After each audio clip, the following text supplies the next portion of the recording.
Hallelujah.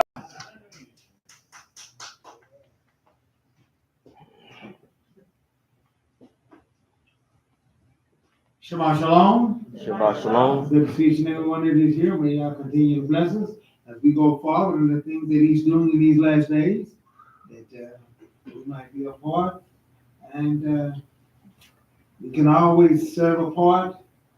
Because we found out that He wants us to be a good witness for Him. See, and as long as we carry out our jobs and everything as it should, hey, you hate to lose a good employee like that. So they do all they can to keep it going. And so, hey, let us stay a good employee, that the one who has eternal life, hey, might keep us around. Hey, and eventually eternal life. And He got that for us. You know, we're going to take this time now to welcome all our listeners, those that's in Israel, those that's in Canada, those that's in Lusaka, those that's in the Philippines, India, and where you might be picking us up on the internet.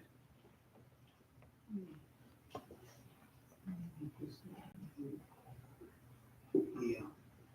Enter our house, where our motto is, come one, come all, let us build our future upon the foundation of peace and love. Shalom, Ve'ahava. And upon these two principles, when we as a people, a species, or whatever, how they want to do it, humanity, we learn how to do that, then are we ready for God's kingdom. See? And we found out, and has been rehearsed and told, only a few gonna make it. So if you're looking for the big multitudes, and you got to have the big crowds and everything there, well, you're gonna miss out altogether. Yah wants us to willingly obey and follow Him. You know, He's given us the wisdom. He's given us the likeness like Him, that we might be able to add all these things together and make right decisions. And bless you that make the right decision. Woe unto you that make the wrong decision. And therefore we get to understand that's how it works. But peace and love is the way there, folks. And that's how God's gonna have you eternal. Not gonna be like this here. Not like the problems that we have now. And we're seeing it working out more and more and more now. Tit for tat. See? You see that in husbands and wives. You say something I don't like, I'm saying something you don't like. You say something, we are all gonna get crazy. You wanna act crazy? I'm gonna get crazy with you. Hey, you can't out crazy me. I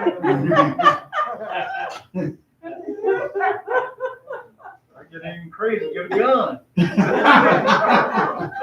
That's what I'm saying, you know. Yeah. But you know what really gets me and surprises me is when I talk to people and they talk, they say, well, I know my husband, I know him, I know him. I say, well, if you know him so good, you sure ain't doing too good about it. Well, I know my wife, she's so and so. I tell them the same thing. I say, well, if you know her that good, then you ought to be able to maneuver and get this thing going better.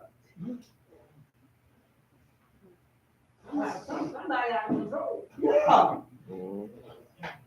I said, hey. That I know my husband. I know how he is out there. Well, if you know all of that, then use it to your own benefit, not to your words. Yep. See? He don't know you. Well, one of it is that Somebody don't know somebody. there you go. Somebody fool themselves about how well they know him. That's right. Deception somewhere.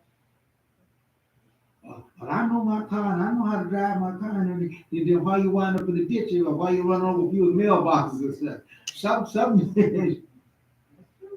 Actions ain't gonna follow the word. Yeah, right.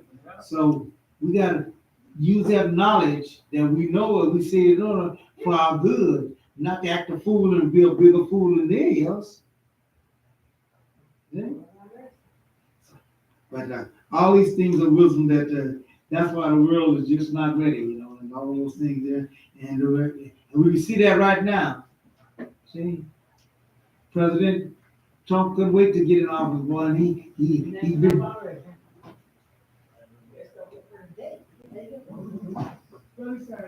Yeah. And the crazy thing about it, the sound is just ain't for the help of the people, it's to get revenge. That's all it is. Tit for tat. And destruction, to tear down the good. They don't care about what they try to, all they want to do is get back. And dear folks, we gotta get better than that too. Because we can get that same rut. That's why it tells us we gotta be forgiving people. That's right. Amen. You gotta do that, dear folks. Yeah? Because I'm gonna tell you something. Ain't none of us in here that have not been mistreated and misdone. You ain't the only one that. All the vice versa, mistreat others, did us. And right, not only have you done it, but On that side. you've done it too to them. Right. That's like it is. Amen. That's what made me change my method. Hey, I said, hey, That's the sense of retaliation. all right. I'm talking about all this stuff here and everything here, and I need somebody to be forgiving me. I messed all up. So I said, okay, hey, got to change this around here. Let y'all have his place. Yeah. Stop giving the enemy the secret on it. If he do so and so, and he do that there, I ain't gonna never forgive him if you do that there. And then guess what? Guess what's gonna happen? You're gonna be tested. Yeah, guess what's gonna happen? It'll come on occasion. Yeah. At least that's been mine. That's right. You're gonna fail the test. Every time I do it, set that criteria, then it's now what you gonna do. So now I learned I ain't got no criteria. I don't set no criteria. Say ain't nothing. For vengeance. Yeah. Say ain't nothing. Hey, they can do it. I'm not gonna get into that about that. I don't care what you do. I ain't gonna forgive them. Hey, no. But let me tell you something. You'd be surprised what you'll do in a certain moment, and you might surprise your own self. Amen. All it takes is the spirit of it. Yeah. That's all it takes. And out your mouth it comes. Yeah. I remember finally he grabbed that guy and did that there. So he was telling me about it.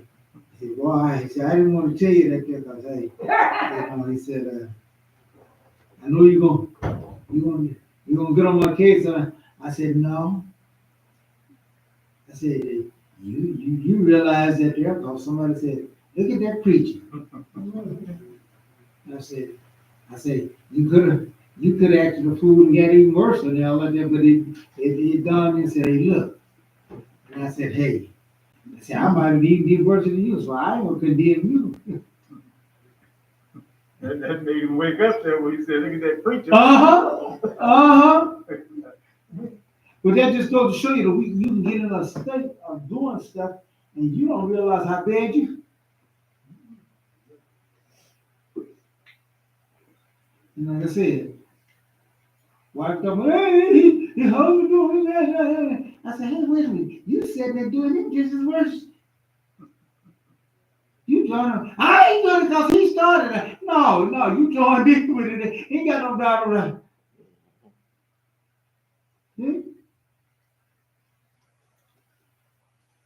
If you see somebody stealing something, then you join in. Well, they started, then you brought in, I'm gonna give you something too and everything there. And you think the police gonna make a difference? Say, well, you didn't start this, so yeah. See? No. You going down too. See? You in trouble too.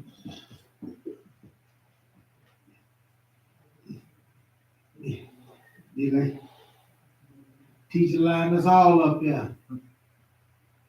He left the office there and then I want y'all to be quiet. But I just started talking. You know, everybody else was doing it, so hey, we all joined in, was talking and everything there. He come in, he lined us all up. Well, I ain't the one that started. Hey. You did what I told you not to do. You got to give us that punishment, boy. Believe you me. You got to respect then. You left the room and everything, and you would not even look at me like you want to start talking. I know when we was freshmen, we was in industrial arts.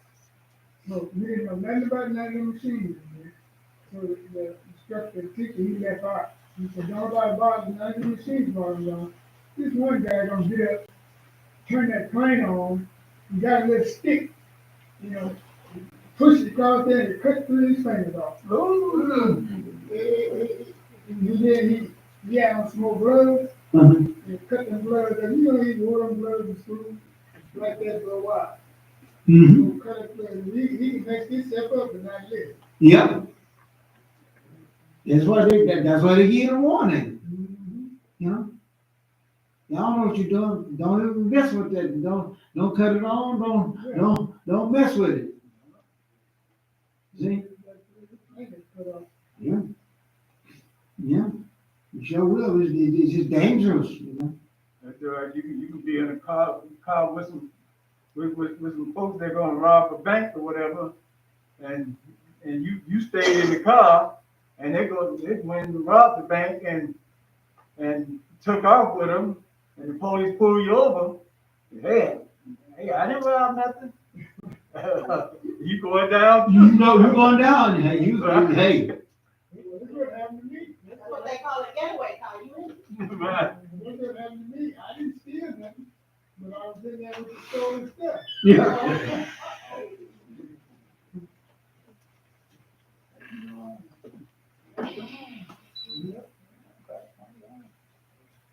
And that's what, and that's the case.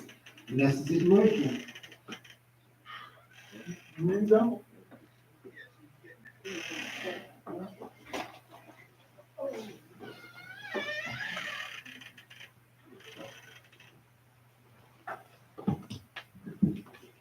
Therefore, we have to get these things right. We have to get these things in line, that it might be well with us, and that we go forth and these things work out in our favor, and then what we want is to go forth and to do. All righty. We're going to now have our Israel update by Adam ben Israel.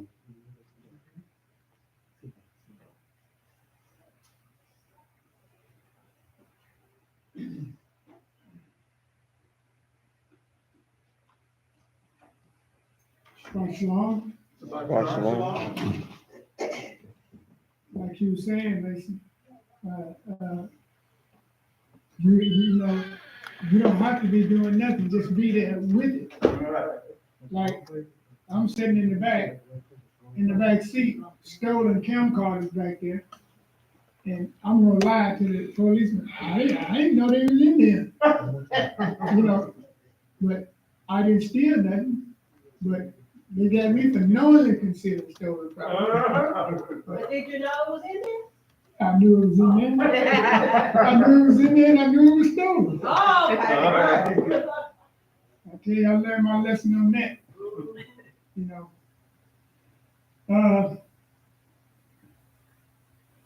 it's a lot going on all over the world right now, but it's a lot going on in Israel more so.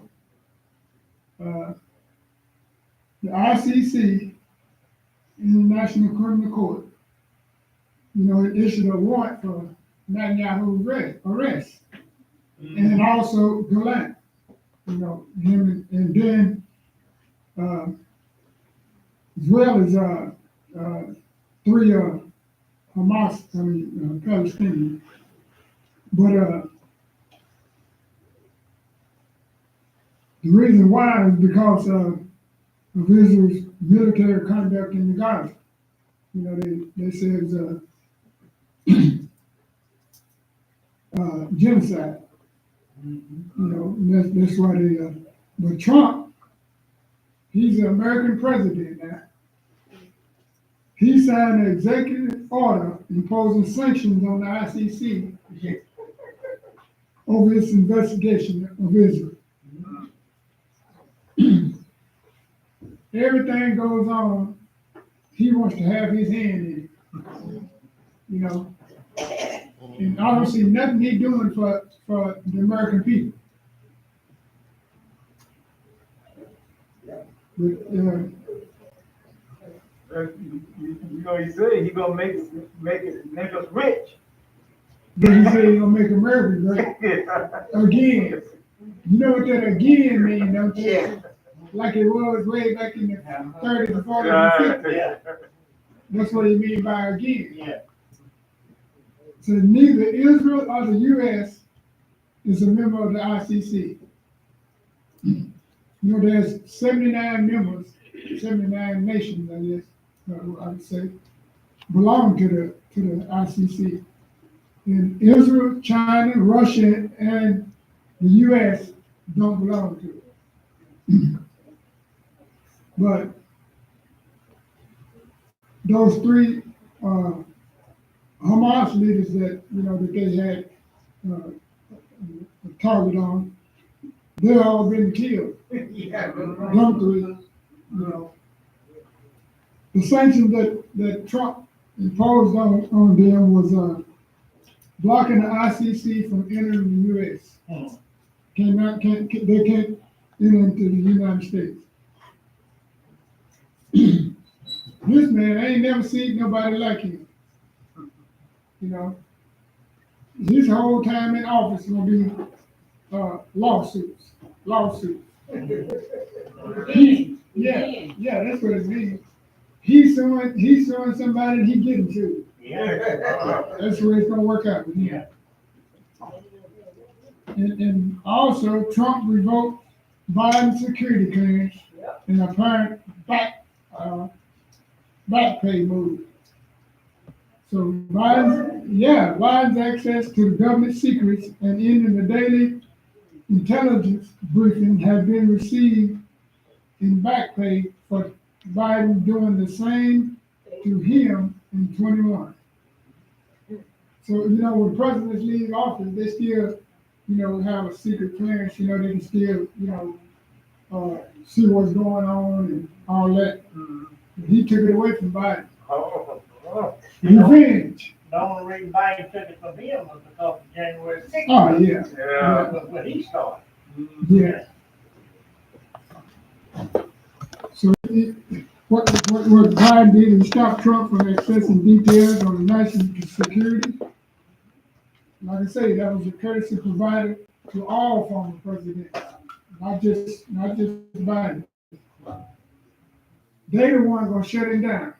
His own people. That's right. And his own people might be the one that assassinated him. Some of his own people, because a lot of people voted for him thinking that he was going to do what he said he was going to do. Now it's totally different, with that 2025 project. Right? Oh, but I have nothing to do with that. Yeah, what I he have said. nothing to do with that. It's different, ain't it? Yeah, not be all say he's following right along with everything. Yeah. You think he has a brother now? You let him go to the mailbox on the 1st and 3rd and the 15th. And that money ain't there. Yeah. They coming for You him. sure is gonna They be gonna a big come for brother. him. They ain't gonna miss the year. They ain't gonna miss it next time. Hamas released 3 Israeli hostages to Israel. But they released 3, Hamas did, Israelis. And the Israelis released 183 Palestinians, including 18 serving life sentences. Yeah. How in the world that's fair? How in the That's world? not fair at all. So far, Hamas has released only 21 Israeli prisoners, That is. That's the hostages. 21, and they released. I know it's There's like 4, 50 5, more left. 400. No, the ones that they released, I don't know whether y'all seen them or not. They looking bad. Yeah, they malnourished. Yeah. You know, they showed a picture of before and after. They real cold. You know, their face is real cold. You can tell they've been abused. You know.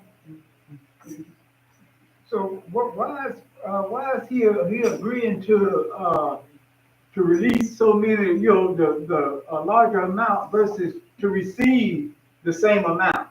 You know, that was the deal. Hamas, That was the deal they made. Yeah. Man, That was the deal they made. that's why Hamas said they winning. yeah, right, yeah, Yeah. tell you. Yeah, but you know, the three women that they released from the soldiers, they didn't look bad. You know, but these people here that they released yesterday, Oh, right, sick too. yeah, they went straight to the hospital. So, but let us pray that we, God keep us safe and keep our lives uh, safe, and then we continue to pray for those that is on the outside that need to be here. Let us continue to pray for them. That's my Israel day for now. Anybody buying something $12 egg? Let me say something about that. I said when I was back there, anybody want to rent some chickens? They doing that. Yeah, it's some people, they renting chicken to lay eggs. They rent them from folks and they lay eggs and they don't have to go buy them. It's really happening. And did somebody steal a bunch of eggs too? Yeah. Yeah. I mean, I hear the people Yeah. 40,000. yeah, something like that. How many thousand?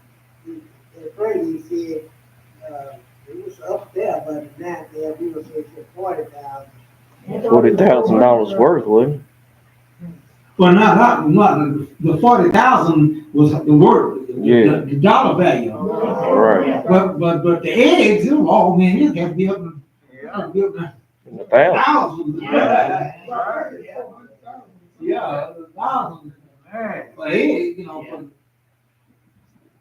but it came out to be $40,000 value. They say each egg averages 35 to 40 cents. Yep. man, Yeah. that's pretty high, man. Mm-hmm. Well, look what people use the egg for, making cake. Yeah, pies, right. I mean, breakfast, everything. Right.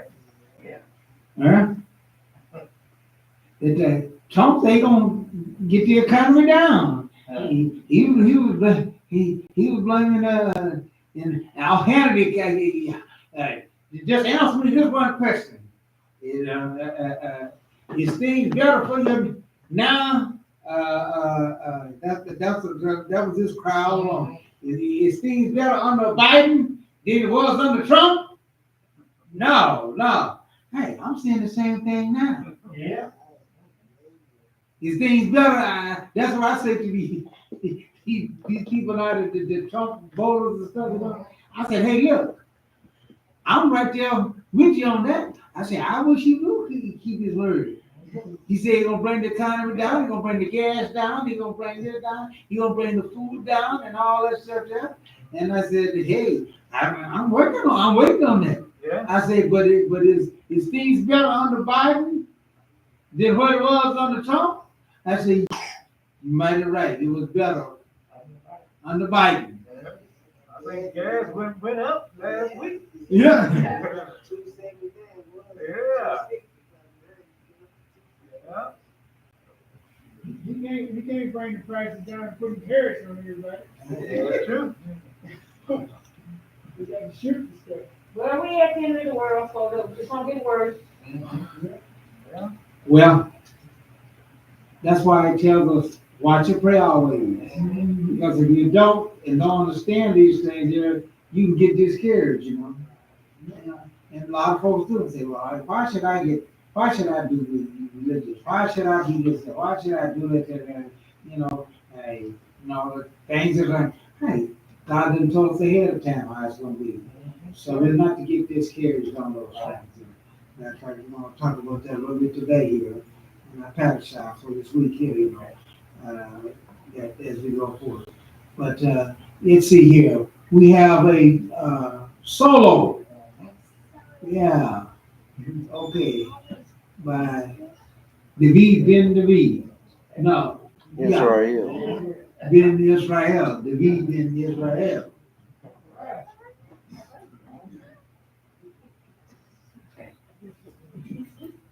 Shabbat shalom. Shabbat shalom. Okay. I'm glad to be here and glad to see another.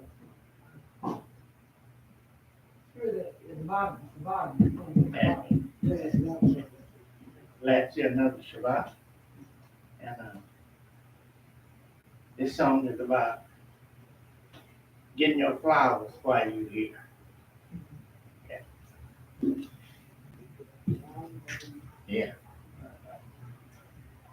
When I was a little boy, my mama set me down. She said, son, I won't always be around. But little did I know, I didn't understand it. She said, give me my flowers while I'm here. As I tend to look around, somebody's not here. Somebody didn't make it to see another year. You ought to be thankful because you're still here. Don't you want your flowers while you're here? Won't you give me my flowers while I live? Hallelujah. All right.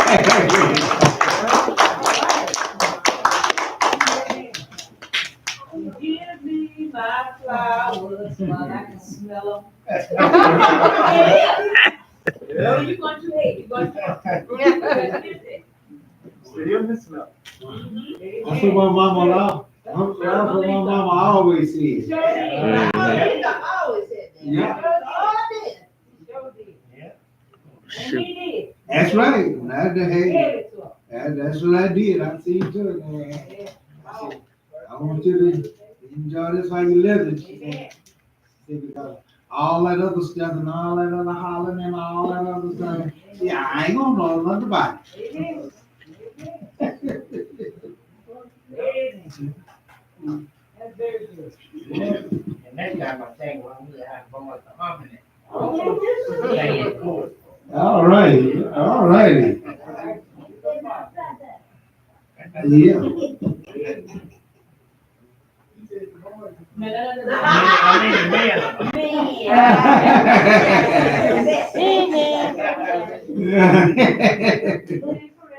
You can clarify that up, right? well, yeah, that could be true enough, but hey, I wish I was a boy. Amen. I ain't got no problem being a boy. It just look, hey, kids, they're rushing to get grown and everything. Hey, I long the mother to them days. But that just shows you how you think. You start wising up, you know. That, as you think that you think you're invisible when you're young and everything every day.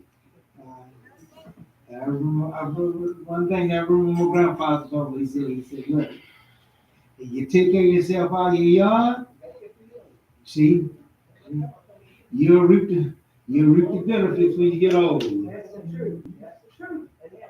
Yeah. That's the truth. And I have to give it to him on that end there, but hey, a lot of things, you know, that I didn't do, and all that, and I'm glad.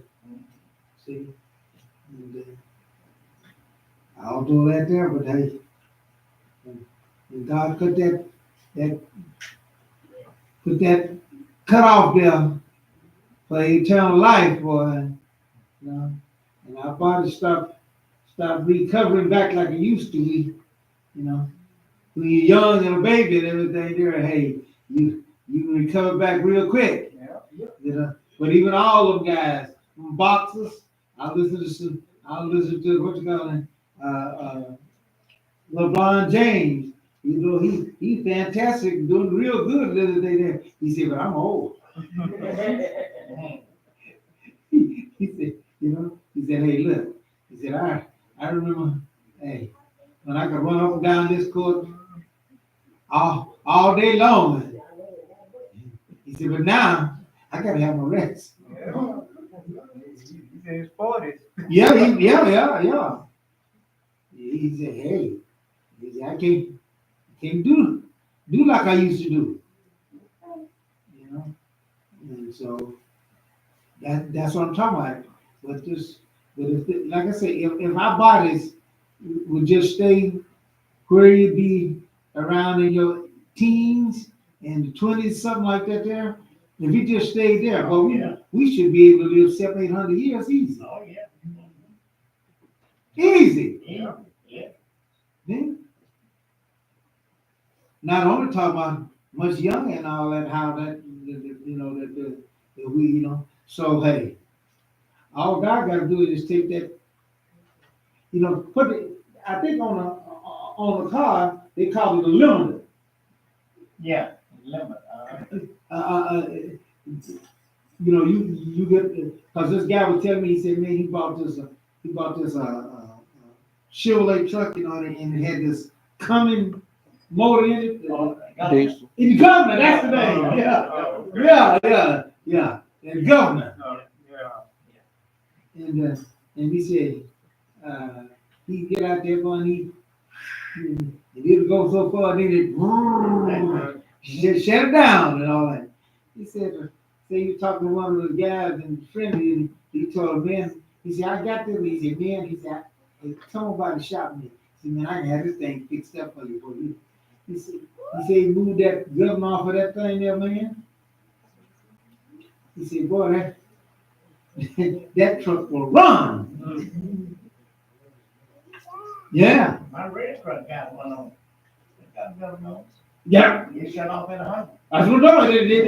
They got the factory like that. Yeah, it limits, but yeah, right. Mm-hmm. But hey, if you can remove that. The guy know how to remove that there and put that other thing there. And boy, he said that bad boy was.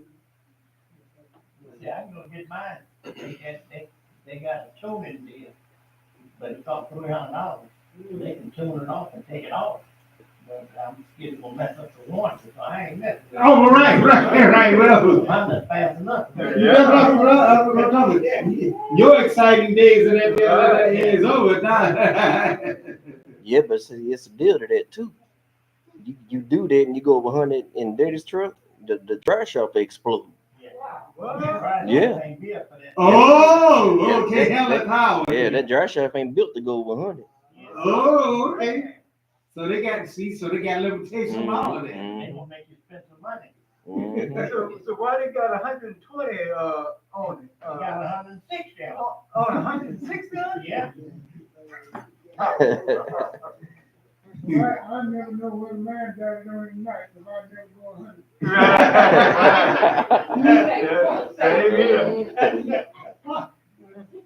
That's what I wrote about that.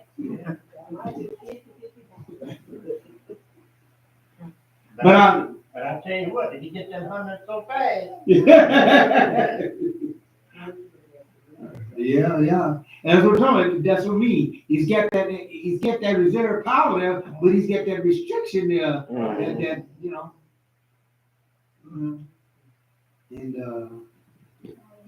So you can do that there with certain cars, race cars, and so that they have the speed limit there and all that. And if you rev up to a point there, hey, you know, that limit will shut it down. So otherwise you blow the engine up, you know, and all those things there. So I'm just saying that God gave us that governor and shut it down and said, hey, because of sin. Right. That if God removed that there, then our recall, our recovery, and all that will be instant, man, and all that. Hey, we live forever. Okay?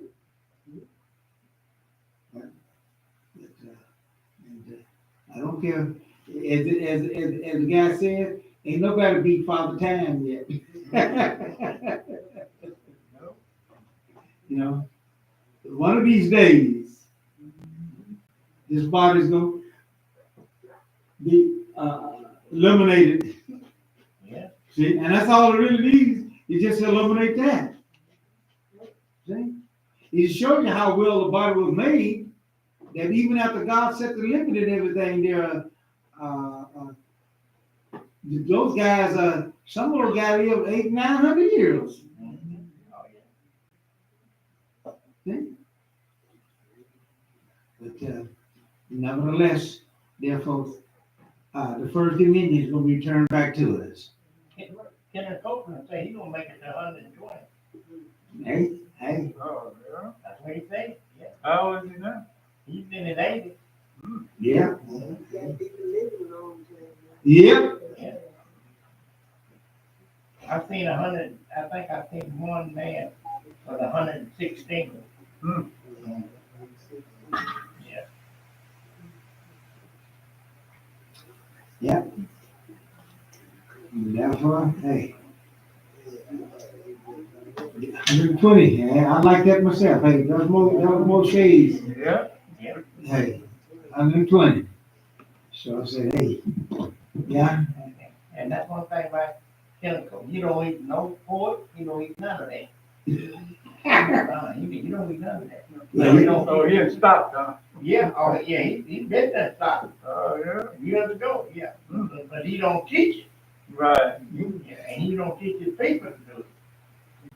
But he don't do it. Yeah. Because he know it's for his health. Boy, I thought he would come with a good rough down there. Well, he do. I don't think he's gonna make 100. You don't think he's gonna make it? No. I don't think he's gonna make it. Not the way he's wrangling up. He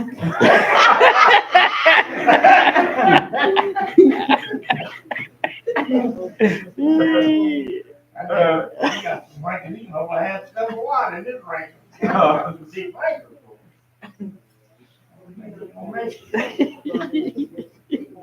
Well, like I said, sin done this to us all. That's what sin done for us. See? And if people think that this body, and then the bug me, people think that this body was set up wrong and all. No. God made this body and everything there. It was good. It was very good. But he told you it's got a problem. See? And if you don't do that there, you gotta be careful what is good, And so if you don't, Like the swine or the pig, he said he was good, but he was good for what his purpose was for. The opposite, hey, he's good.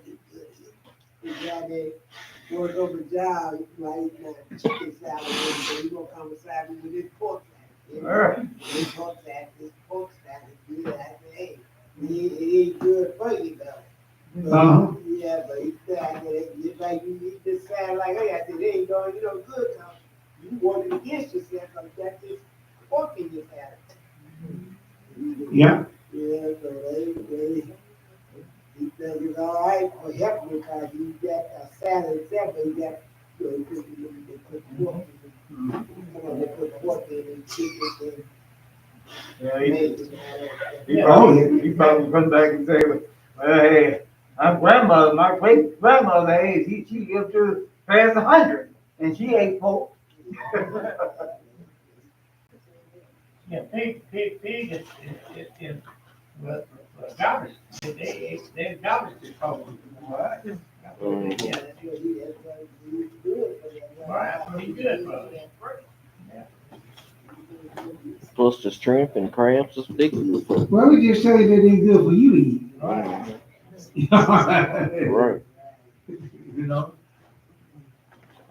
If you want to get rid of, if you want to get rid of some snakes and all that stuff, that kind of snakes and that, You got nothing run through no heart, man. get you some hogs out there. That snake ain't gonna affect them hogs. Yeah, they'll get rid of them. Mhm. They'll go in and eat them up, you know. Snake bite them, and they Yeah, it ain't gonna affect them. don't hurt them at all. Mhm. Poisonous snakes and all, it don't matter what kind of snake it is. Hey, matter of fact, that's the one you want to get rid of. Hey, just put them in there. You know why? Cause they ain't got no veins. Because they veins is deep, they veins ain't on the surface like. Yeah, right. You get that fat and all that, so it don't get into the veins and stuff and all like that. And so, hey,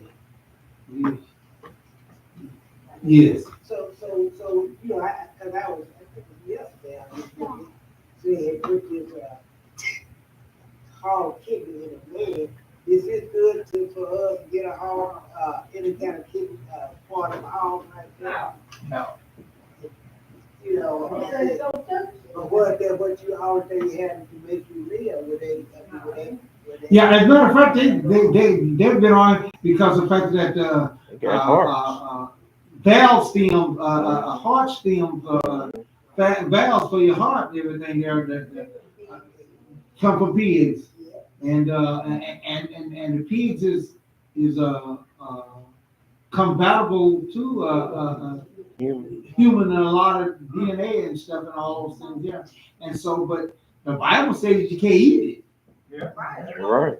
The Bible says it's not, and they said that's one of the reasons why they think that you can't eat it and all that is because it's like being a cannibal because it's so close to a human that you substitute a lot of things, you know.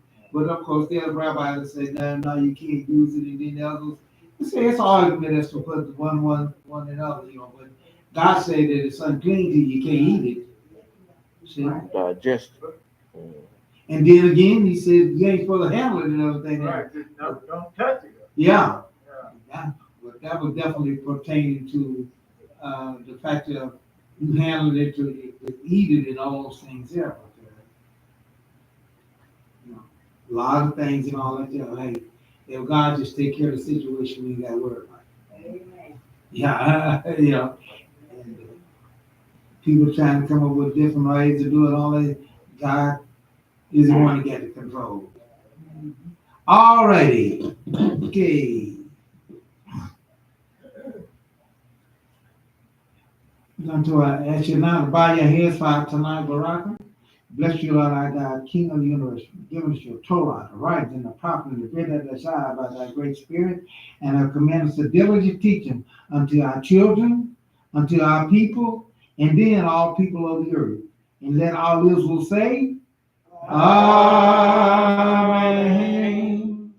Our Torah read for this week's Parashah is taken from the book of Exodus, the 13th chapter, starting at the 17th verse, through the 17th chapter and the 16th verse. That is Exodus 13:17 through the 17th verse, no, the 17th chapter and the 16th verse.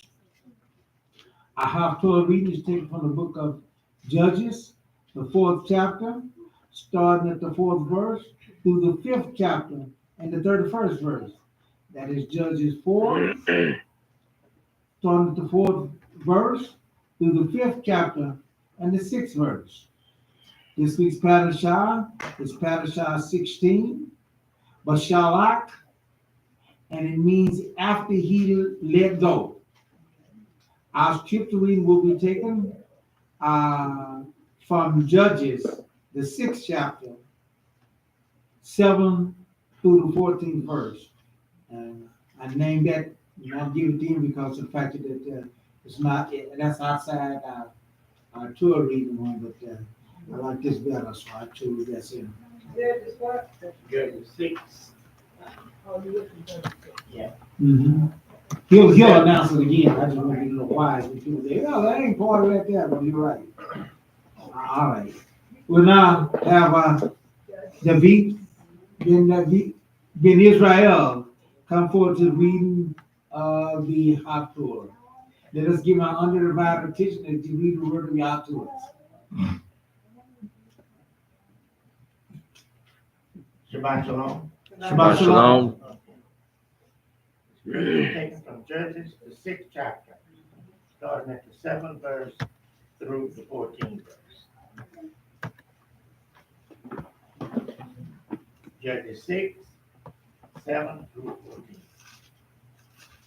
And it came to pass, when the children of Israel cried unto the Lord because of the Midianites, that the Lord sent a prophet unto the children of Israel, which said unto them, Thus said the Lord God of Israel, I brought you up from Egypt, and brought you from out of the house of bondage.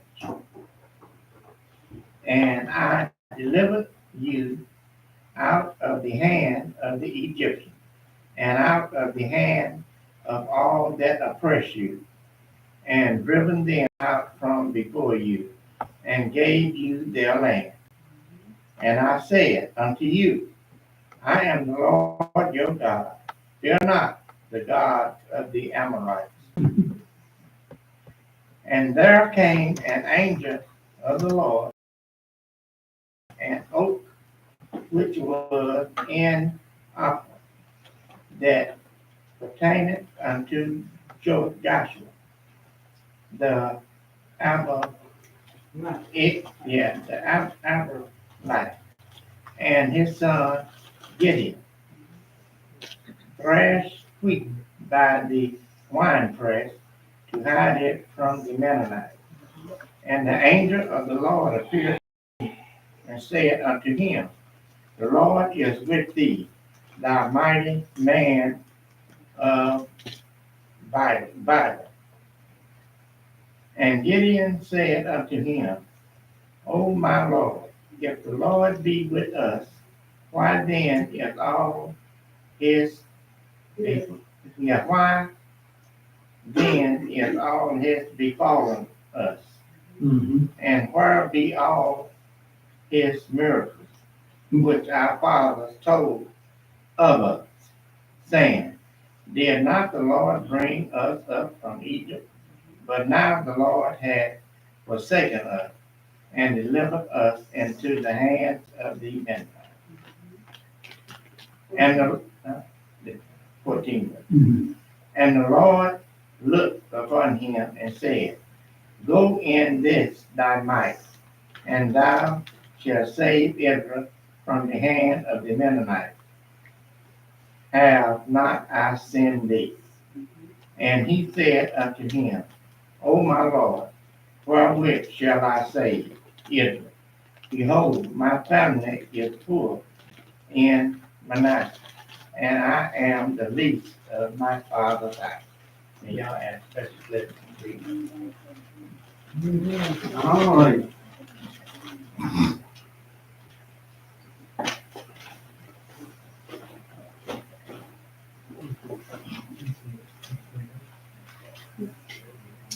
You know, we are unique, and I'm talking about mankind as a whole, but we got faults and problems because we ain't as smart as we think we are. As I said before,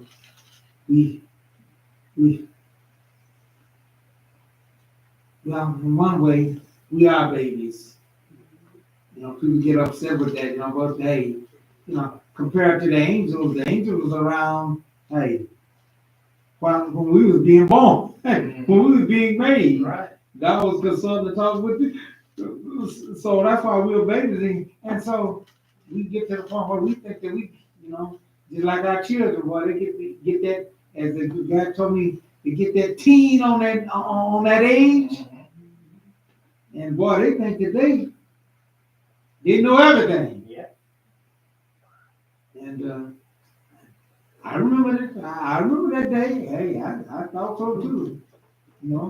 Got up to a certain age, then hey, I thought, hey, Mama, she just don't know, Yeah, generation gap, whatever they say, they just don't understand. They don't understand our generation and all that stuff.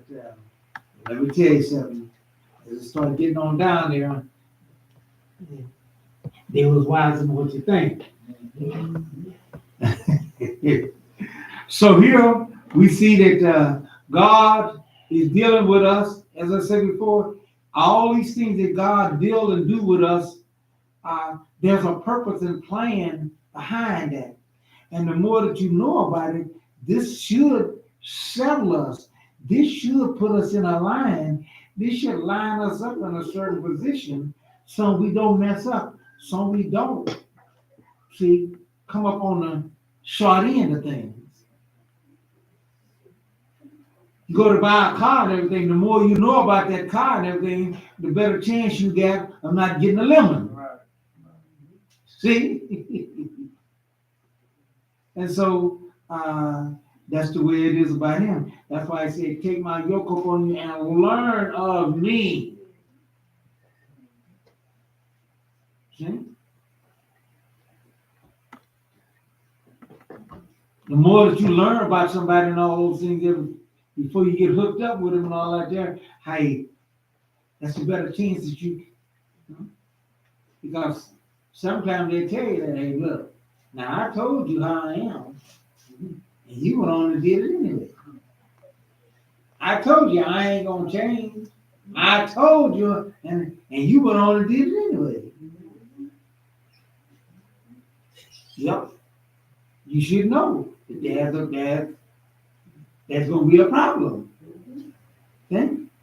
You should have enough understanding. You should have enough knowledge to say, hey, well, this ain't gonna work. See, and because in a compromise, God's word say, that these two becoming one. That means that there's gonna be some giving and taking on both sides for you to become one.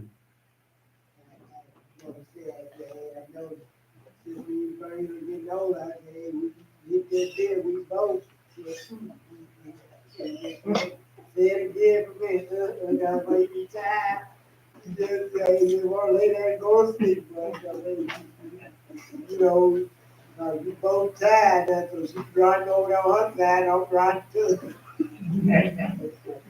Say, run? Yeah, because you tired from ripping running all day. Oh yeah. You hit that bed, and that bed feels good.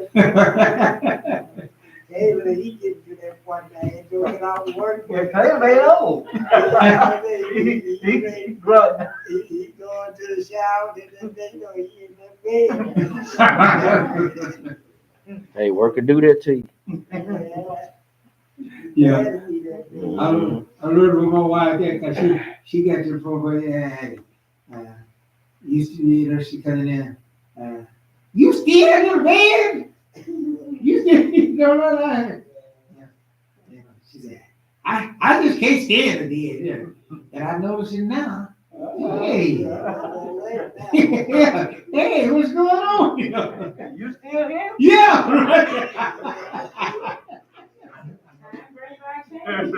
Yeah. Before I married everything, guys, man, you need to get you a young woman. You get you somebody that can drive you around and we all go places and do things. I say, hey man, I said, if I can get somebody, I want somebody to sleep while I sleep. I don't want nobody to listen upside my head while I sleep.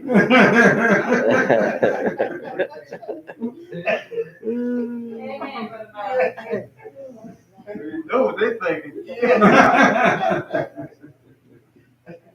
Yeah. So now she ain't so easy to be. She ain't so easy to be. Hollering about now. You still in the bed? you still in the hay. So just take a little while. As Mama Julie used to tell me, say, just keep on living. Keep on living. Mhm. You'll get there. Yeah, just keep on going.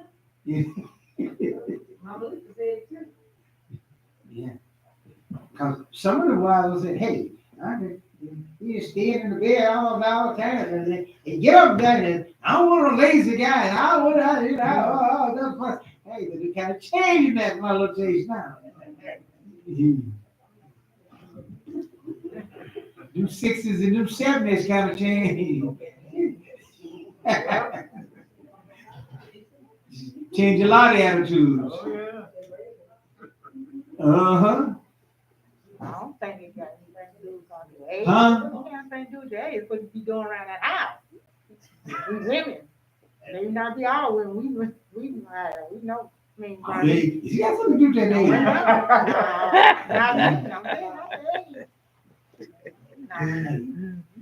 Used to be first, she stepped all day long, all on her feet all day long, and she ain't holler nothing about hitting no bed. Now, I don't be asleep. Where that bed at? now, she, I done been up all of that. Hey, that bed calling me. All those things that we, that's. Ain't got nothing to do with no age. Not age, y'all some working hard. That's working hard, like when y'all on them jobs, working hard. You got nothing to do with age. Yeah, but you used to do all that stuff and didn't even complain. No, I was playing then. It was about cleaning and cooking. Y'all men get in there clean and cook. Y'all see what we talking about. Get on your knees. Clean them bathrooms, do all that. Oh yeah, I mean, I'm not saying that, but all I'm saying is that, as Jim said, that bed looks a whole lot different than what it was then, you know. And like I said, hey, I noticed one time, hey, I could get out there, cut the yard, more and stuff. Then get out there and then weed eat it and then All the same day. yeah, all the same day, and feel okay after that. Right? Yeah. You better not do it now and go home and sit down. Right. Next 5 minutes, you.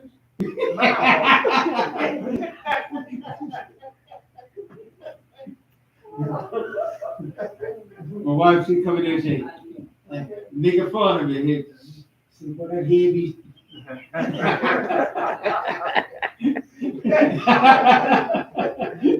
She that heavy. Bobby, Right. Yeah.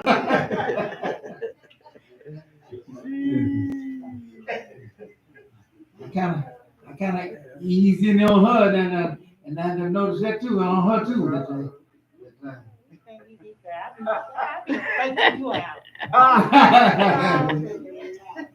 Well, you got a few years on this here. See, you can talk that all about. You got a few years, but it's coming. I'm glad you see it coming, but I be taking you out. I know when you come in that room. I know you. But nevertheless, you know, and all this has to do with age. No, we lose that vitality. We lose that ability to do those things. Like, you know, now there's certain things that happens in all that to certain folks that don't do it and are able to get around and to go forth and everything there. Matter of fact, I was talking to a guy at the Walgreens there. We was in Walgreens there. And he was moving around, boy. And he was saying, boy, he said, hey, feeling good and everything. He was talking to one of his other buddies, and he said, hey, he said, I'm doing pretty good, for a 66-year-old man, boy. He was hopping, man, and he was moving around and that thing, man. And the guy said, yeah, man. I said, well, it's good to be that way. He said, yeah. He looked over there at me and I said, yeah, it's good it's good to you take care of yourself, young man. He looked at me, young man? That's what he's talking about, if I was in 66. I said, well, I'm 77. He said, what? And so we got a chance to do some talking and everything. He said, yeah, hey, I hope you getting around like you do it and everything.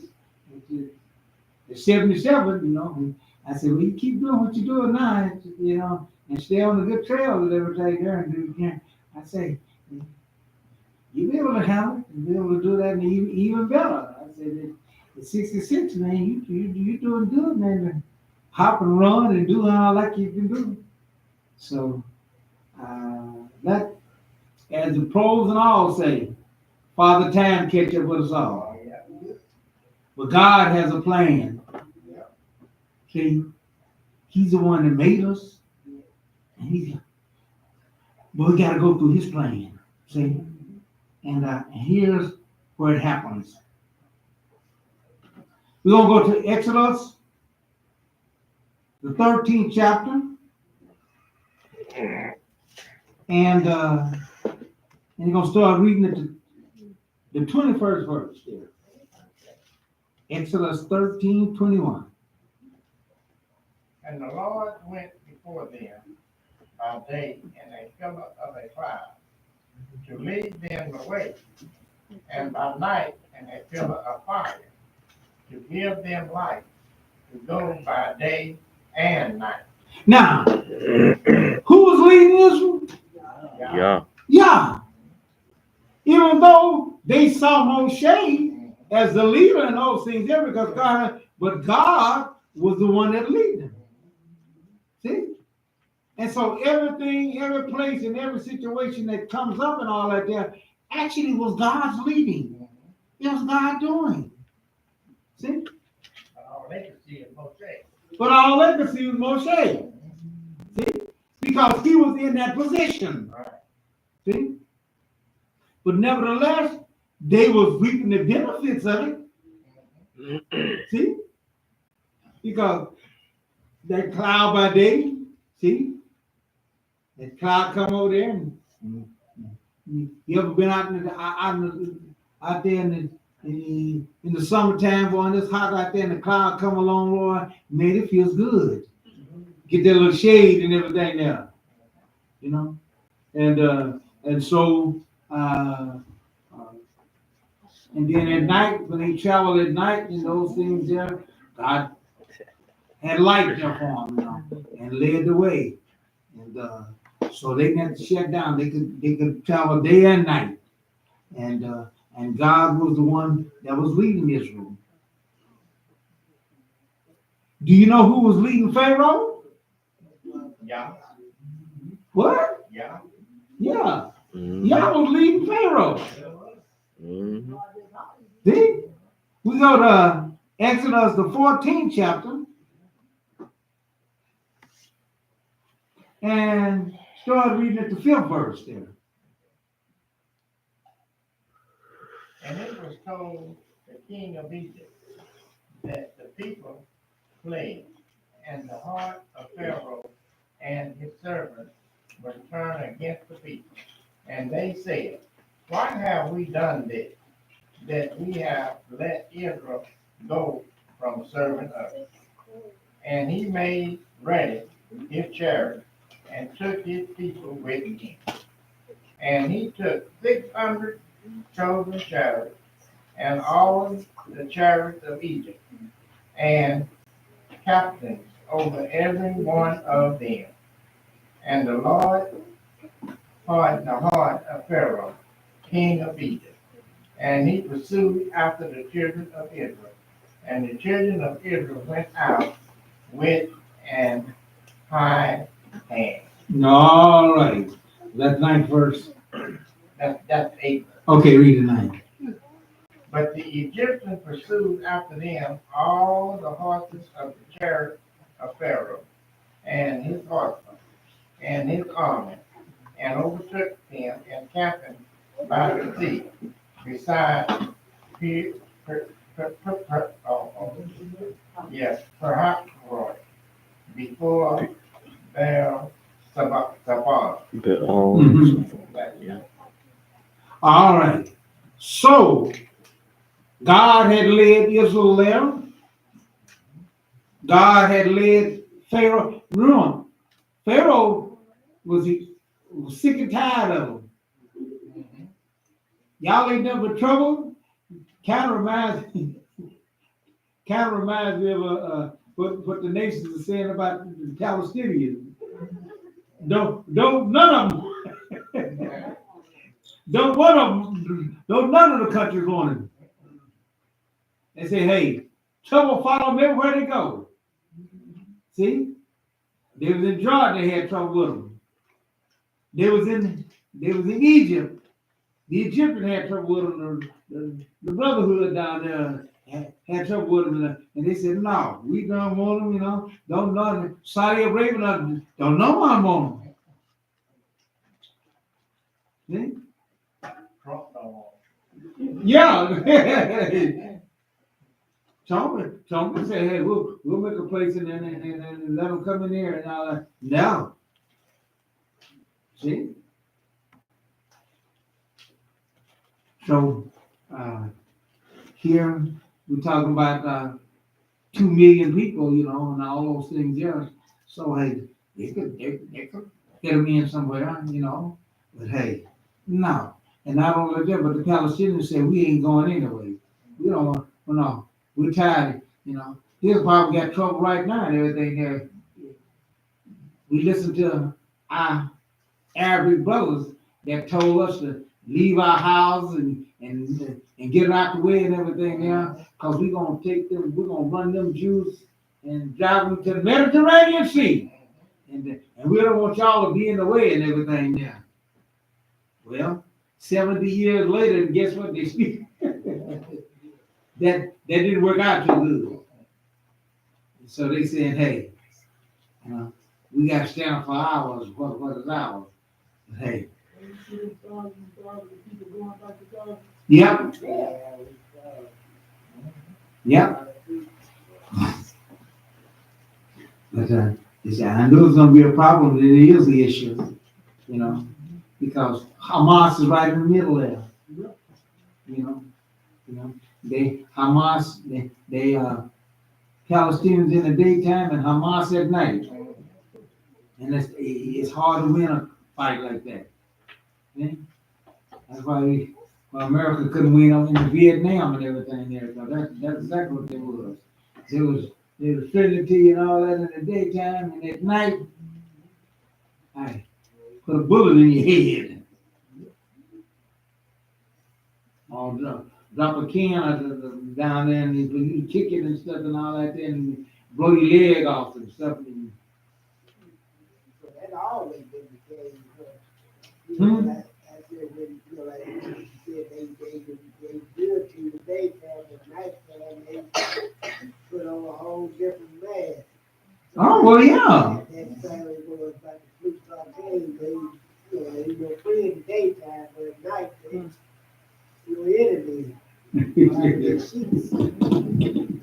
Yep. Yeah. Well, he never was our friend, but they tolerated us in the daytime. But at night, no. You know, and they will hid themselves, you know. But nevertheless, here's the thing I'm getting at. Just because God is leading you, don't mean, you know, like people say, hey, God is dealing with Trump. God is dealing with Biden, and God is dealing. I said, hey, I have no problem with that. God is dealing with Netanyahu, and God is even dealing with the Palestinians.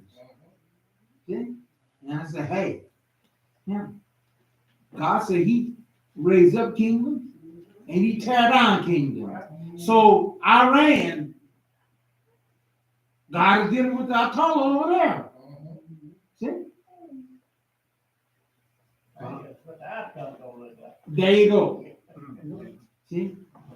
And the point of it is, we got to be tolerant as to what it goes forth and what to do. God is the one that led them to the Reed Sea. And it looked, if you just looked at the ordinary eyes and the natural, that's why you can't always go by the natural. Just because something looks like it naturally, don't mean that because our God have abilities over the natural. See? Part of God's leading was God the one that led Israel down there, the desert to one side and the sea to the other. And on ordinary circumstances, there wouldn't be no way to retreat. They didn't have no way. And Pharaoh was coming up this way here, and the only way to retreat they had was through the water or through the desert, and neither one of them was, and they didn't have a chance. See? They was on chariots and horses and all those things, and so it looks bad. And it was a bad situation. But God was the one that led them there. See? God led them there for a reason. See? Because that was their last God that was at the sea there. That Egypt, God had already decimated all the other gods, so he said, I got to go to him too.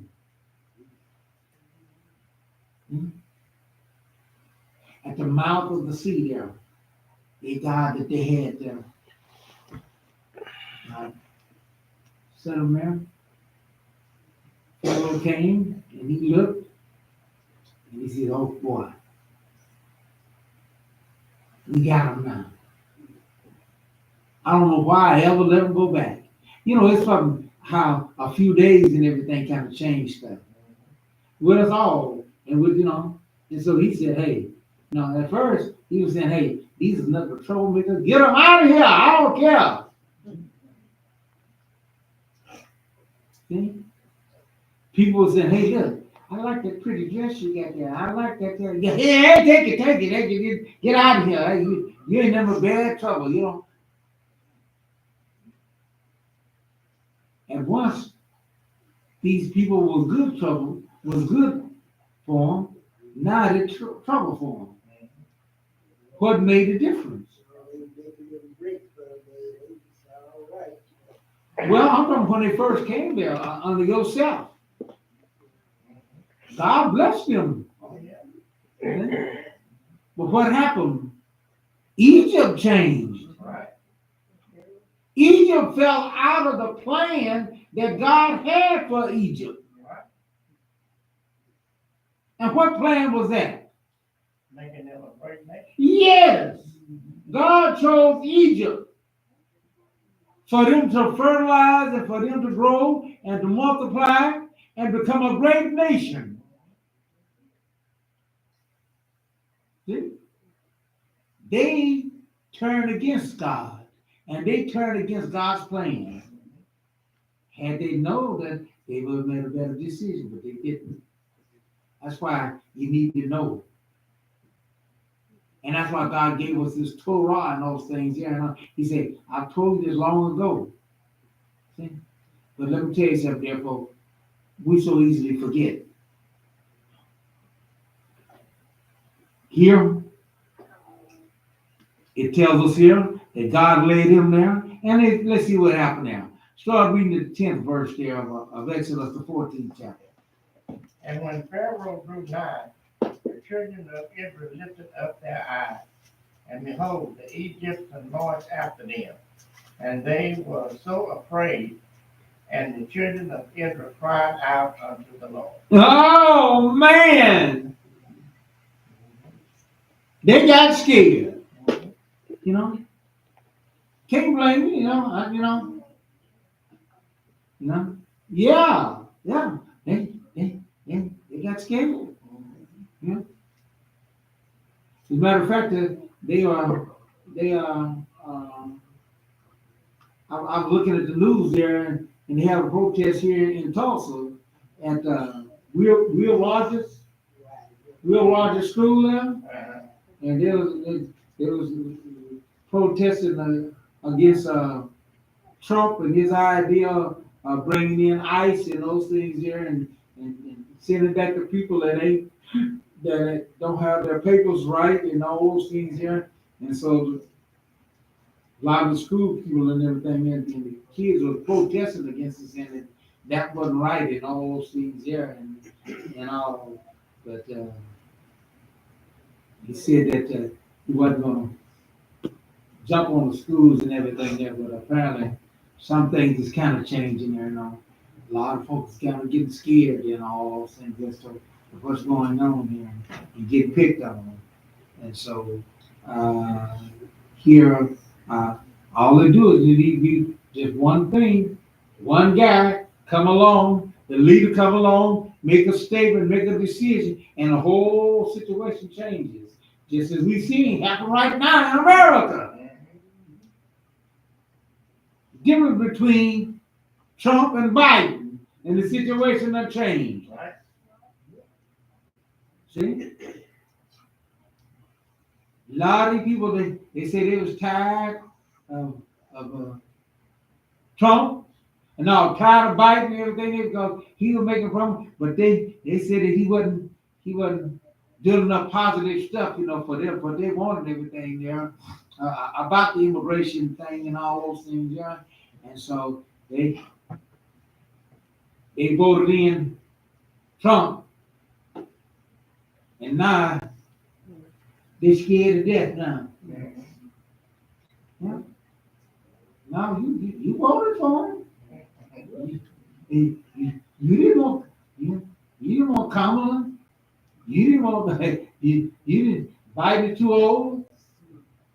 Kamala was a woman, and so you didn't want that situation. So you got what you got. 'Cause that's the only thing left. See? So it is with him. Pharaoh made the decision. And now they look up and they see it and they scared.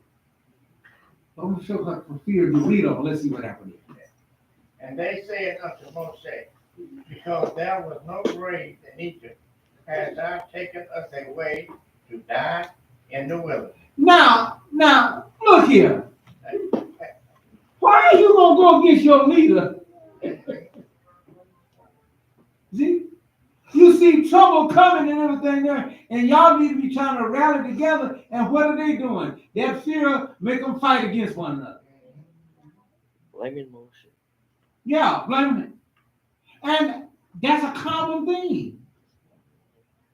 This is why they tell you, if you're a lifeguard, you need to know and have some training, because if you jump out there trying to save somebody that's drowning and you don't know what you're doing, see, they'll drown you. Hit him upside the head. See, if you don't know how to do it, and if you don't know how to handle them and all those things there, they will, because fear will make them turn against their own help. See? And that's exactly what they did. Now Moshe done brought them out here, then led them out there, and did those things there, and now all of a sudden now, I guess there wasn't enough graves in Egypt for you, huh? Yeah, they was back there getting whipped. They forgot about that. See? Read on, let's see what else did they come up with. Is not this the word that we did tell thee in Egypt, saying, let us alone, that we may serve the Egyptians. For it had been better for us to serve the Egyptians than that we should die in the wilderness. Yeah, yeah. Now, I was talking to some friends in Israel, you know, and you got the rabbis there. They don't want to show any picture, say anything that the Jewish people, they say the Jewish people was Israel was turning against Moshe and all that there. I said that's a lie. They their own selves said we told you to leave us alone. Right. They want to say the mixed multitude. Yeah, they want to say the mixed multitude, right? Was the one that caused the problem, right? No. Dathan and Korah, they were not mixed multitude. Right. Mm-hmm. Neither were these folks here that said, Moshe, we told you to leave us alone. Moshe wasn't going out there talking to the mixed multitude. Moshe was sent to Israel and to talk to them. The mixed multitude had better sense, common sense. They saw that, hey, the Egyptian gods and this Israel God, hey, and we see who's winning. We're going to go with the winning. That's it. We're going to go with the winner. They showed didn't want to go back. Huh? So they showed didn't want to go back. Yeah, right. They weren't saying leave us alone. They didn't betray Pharaoh by leaving. They were saying that, hey, look, they over there rejoicing in the sunlight and we over here in darkness. We over here get these frogs and lights and stuff there, and they over there ain't got nothing. See? They saying this. So it's funny how do we do those things, but yet still they gonna turn against Moshe. Turn against him. Yeah. It would have been better for you'd have left us down. We told you to leave us alone. Now look what you done got us into. Look at you done. You the one that got us in this problem. See? I was talking to one guy, and him and his wife, boy, they couldn't get along, and this boy just had trouble there and stuff, and he was talking about, man, look at this trouble line. Yeah, this woman here and kept talking to someone. I asked him, I said, well, where's the shotgun at? I said, I want to know where's the shotgun at. He said, well, what you asking for a shotgun for? I said, wait. I said, let me clarify this. I said, it used to be when they made people get married, that's what they did. They had a shotgun and everything, and put it on and made them get married. I said, who made you marry this woman? I said, was there any shotgun? Was this a shotgun wedding that you had? No, I'm not. I said, well then, you just as much guilty in the fault as anything else.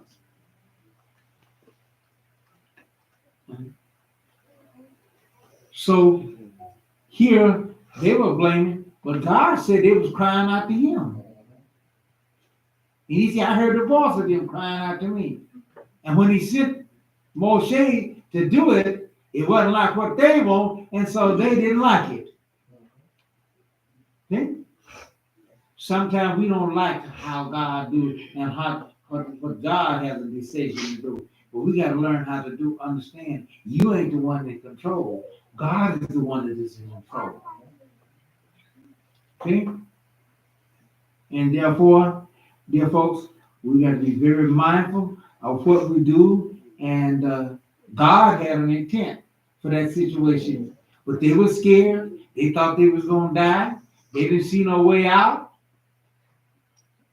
Not only that there, but Moshe didn't see no way out. Moshe was affected. See? God had to get on Moshe. And that's why I tell you, leaders don't always know everything.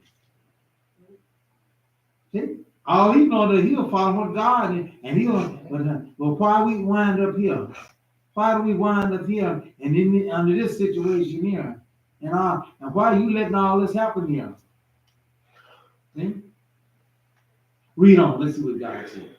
13 verse. Mm-hmm. And Moshe said unto the people, Fear ye not, Mm-hmm. stand still, and see the salvation of the Lord, which he will show to you this day. For the Egyptians whom ye have seen today, ye shall see them again no more, forever. Notice, God, they were scared that Egypt was going to run in, they're going to be in trouble and all that there, and the Egypt was going to kill them and slaughter them off and everything there. And God, they had the slaughter right, but they had who's going to get slaughtered. Right. They had that wrong. They thought it was going to be them. Okay? Because they didn't see no way out. God said, stop panicking. Because there was something they wanted to run to the Egyptians and beg, fall down on their knees and beg, be able to take them back and all that stuff there. He was stand still, see the salvation of God. See? And Moshe still didn't know what to do. See? Still didn't know what to do. God had to tell him, now this is what you need to do. Read on. The Lord shall fight for you, and ye shall hold your peace. And the Lord said unto Moshe, Wherefore cast thou unto me? Speak unto the children of Israel, that they go forward. Mm-hmm. But lift thou up thy rod, and stretch out thine hand over the sea, and divide it. And the children of Israel shall go on dry ground through the midst of the sea. And I, behold, I will harden the heart of the Egyptians, and they shall follow them. And I will get me honor upon Pharaoh, and upon all his hosts, upon the chariots, and upon his horsemen. Now notice this. Glory. That was God's plan. Right. See? And sometimes in God's plan, it don't always look good for us. Right. See? But know that God got the thing under control. Right. Because at first, Pharaoh wasn't going in there. You wasn't going at first. See? God saw he got upset at Moshe. Why are you crying out to me? Yeah. He said, Lord, I don't know what to do. That's why I tell you that God's leaders don't always know exactly all. Because that's how we got to learn how to live by faith. He don't always tell us everything. No. He would say, well, you're the leader and all that. Then y'all know what y'all going to do and everything. I said, I don't know. I said, you haven't told me what to do. Yeah. I guess that was Moshe look bad. You have told me what to do. Well, he looking at all that water just like everybody else. Right. You know, I always said I wouldn't have went in there, but you said he hard, Pharaoh's hard, and his hard. So I guess I've been right along with it. Well, there was some that didn't want to go there, but apparently God had to lead them. Yeah. And that's why I say, you better be careful about God leading you. People are, Lord, lead me. I want you to lead you. All right. Yeah. God had to lead them on in there because God said, I'm going to give me some honor. I'm going to, yeah. They ain't learned their lesson yet about who this God of Israel is. Dear folks, we're in that way right today in the nations. The nations don't know who the God of Israel really is. But they're getting ready to learn. They're getting ready to find out. Okay? They've already made a decree. They've already said when God worked miracles in our day. And I'll say, well, some of y'all were born and everything, but I haven't been born during that time there. In 67, there's some of us that was alive and all those things, yeah. And we heard about them, and we read about, and we tell you about the miracles that God performed to bring that which happened in 1967, the 6-Day War. And guess what? The nations come together and say, we ain't accepting that. We're denying that, and we ain't gonna let none of that happen. We ain't gonna let none of that. Any other nation, any other folks and everything there, the world have not come together and told them, hey, you can't do this and you gotta do that. And if you wanted by war, that was yours. Then, but they told Israel, you can't have it. You gonna have to give it up. As a matter of fact, I think you mentioned something there about the 1967 borderline. You mentioned it today. It's still a problem. See? When you make the mistake, now God is going to get the glory. He's going to get it. He's going to bring all nations against Israel. Just as he set them up here. And even though when they try to get out of it and all that there, God said no. He said Russia going to try to get out of it. See? He said, but I'm going to put hooks in his mouth. You make him come. Because he been cutting all up, talking all that stuff, and doing all. No. You gonna get some of this too. I don't know where I'm going, but hey, I got to go. You got to go. Hey, so God is leading, So I used to be able to say, no, God ain't leading this, Hey, I changed my mind about that. God is dealing with folks. So when people come up and tell me, well, God is dealing with so and so, hey, I'm agreeing now. Yeah. People come up to me and say, hey, God was dealing. Hey, matter of fact, they had President Trump at one of the breakfast meetings there. Did y'all see that now? Yeah, and he's mentioning about God.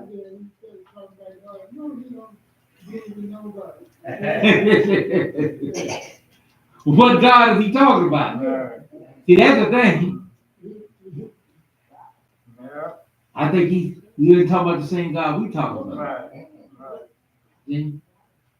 But nevertheless, here we see that but Pharaoh wasn't talking about the same God either, but yet still God was leading. God is leading in this. And he done told you, and this is what I'm looking forward to, and saying, God always to a certain time, just as he wait to this certain time here. He said, this guy, this army here, as a matter of fact, do y'all know that Pharaoh is the one that set that decree? So we got to be very careful what we say.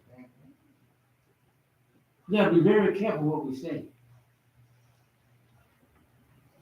Pharaoh told Moshe and everything, the next time you see my face, that's going to be the last time.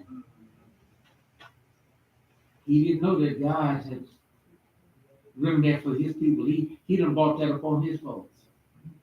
And Moshe made the statement. Moshe said, yep, and you seen them for the last time. You won't see them no more. So we need to be very careful about what we say. And that's why I say, hey, we get angry, we get distorted, we got to let our mouth run off. See? And get us in trouble. Stop getting yourself into trouble. See? You run off. We get a high horses on our own high horses. I don't need nobody to help me. I don't need nobody to help. Whoa, wait a minute. Somebody might take you up on that deal. And then you're going to get mad and upset. But don't nobody help you. Well, you're the one that said that. You're the one that opened your mouth.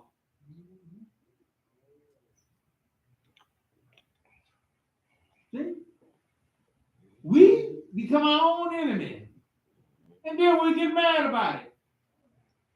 Stop letting your mouth get you in trouble. See? You got to stop doing that. And understand that we're dealing with God. See? Them boys, they set the deal up. Whoever you find that got that cup in there, the boy, they just run, they let their mouth run off. Yeah. You need to start learning and getting wiser. See? But we think that we doing a thing. We're thinking. That's why I say be very careful about how you treat people. Be very careful about who you treat and all that, because you don't know that very one that you think that you ain't gonna be now. It might be the very one that you gonna. Haven't we learned enough of that about our God? Have we learned that enough about our God? You know? If you ain't, we got some more lessons to learn. See?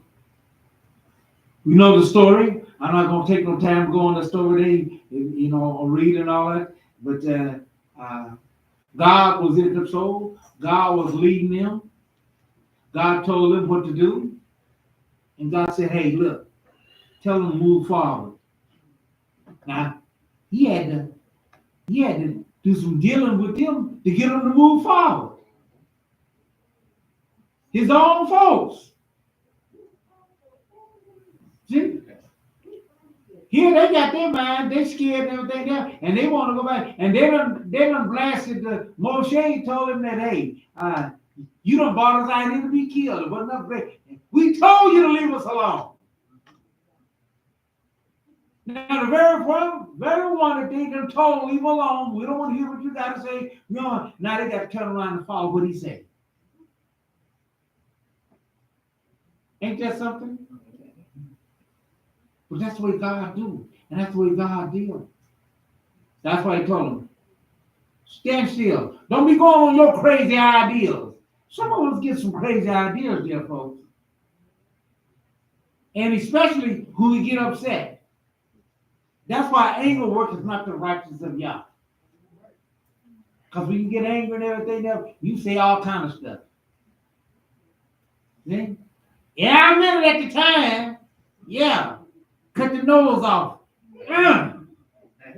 Hey, that's your nose. I need my nose. That's your nose. Yeah.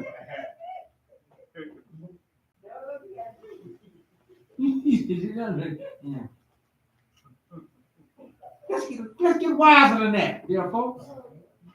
See? Like I said, guy get mad. I was talking to him. He get mad at his wife and stuff. And they got into it. But he tore the house up, messed the television up, and messed this all up. Then broke some of the table and stuff like that. Yeah. And I said, "Boy, I said, now what you doing?" I said, now what you doing? Man, I gotta go get the television. I gotta go get a table, and I gotta. I said, so that wasn't a smart thing you did. Tear your house up, and now who gotta fix it? What did the furniture do to you? Huh? Yeah. And so therefore, so God told him, and he said, hey, look, you're gonna go on dry land. See? And just get ready to go.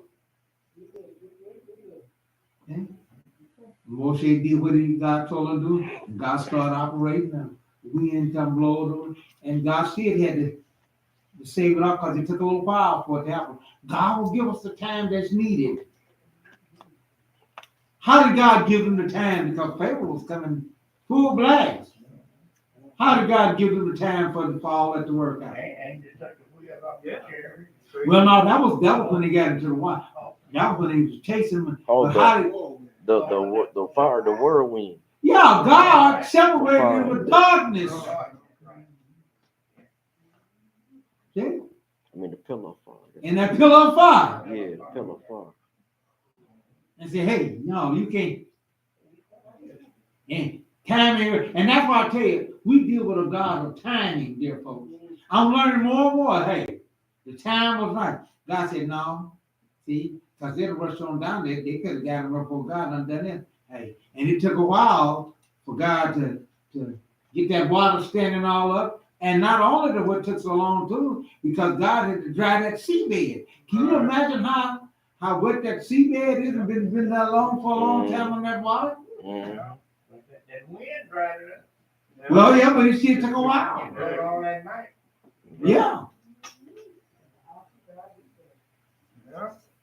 Just don't forget those miracles, all those miracles that people forget, and they forget and that deal in it. They just think the water was there, but there was a lot of miracles that God did. See, in that operation.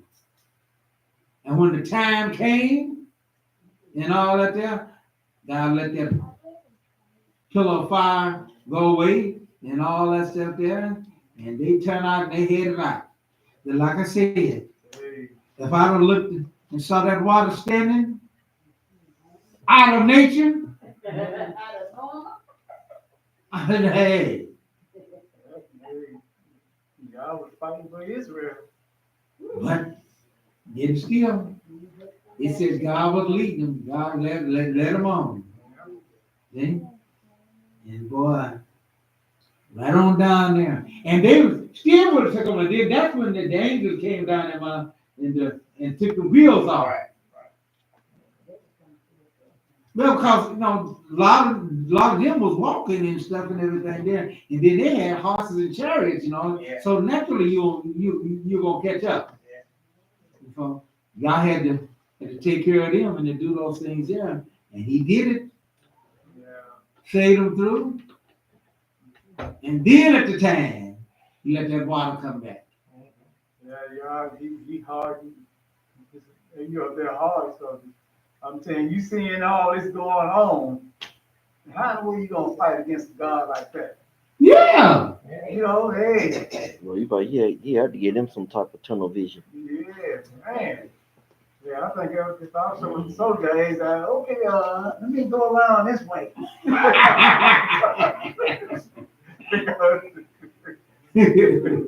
Man, hey. Their God is God, man. Hey. And I'm looking at this happening. It was time to put it in reverse. Yeah, man, no, I ain't gonna. But as he said, God had also. That's what I didn't realize. God had also brought judgment on them. Right. Didn't he? Harden their hearts too. Huh? He hardened their hearts too. The horses and all. Yeah. See? Because there are certain animals and stuff that they have animal instinct and stuff that they won't go into certain situations and all that there because they got some senses too and all that. So God had to operate in all of that. See? Horses didn't have a chance. Yep. It's bad to be on the hay. It's just like hay. It's just like the poor Palestinian people that's listening to Hamas. Hamas, they are down there under the tunnels there, safety and everything there, and whose houses and who's running and who's catching it and all that there. The people that they done made tunnels under their houses and stuff, and then stashed. So it's the natural folks that is catching it.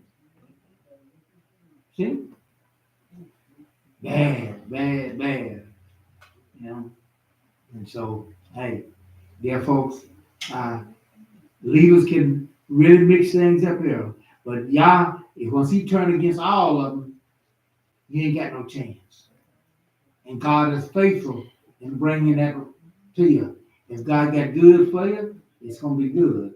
If he got bad for you, God is faithful in that too. It's going to be bad for you, dear folks. See? So, hey, as I said before, I made up my mind, and I'm going to tell folks what God tell me to tell them. Because I found out in studying this Torah thing that this is how Moshe got in trouble. He let that angel get him too. See, angel get us. See?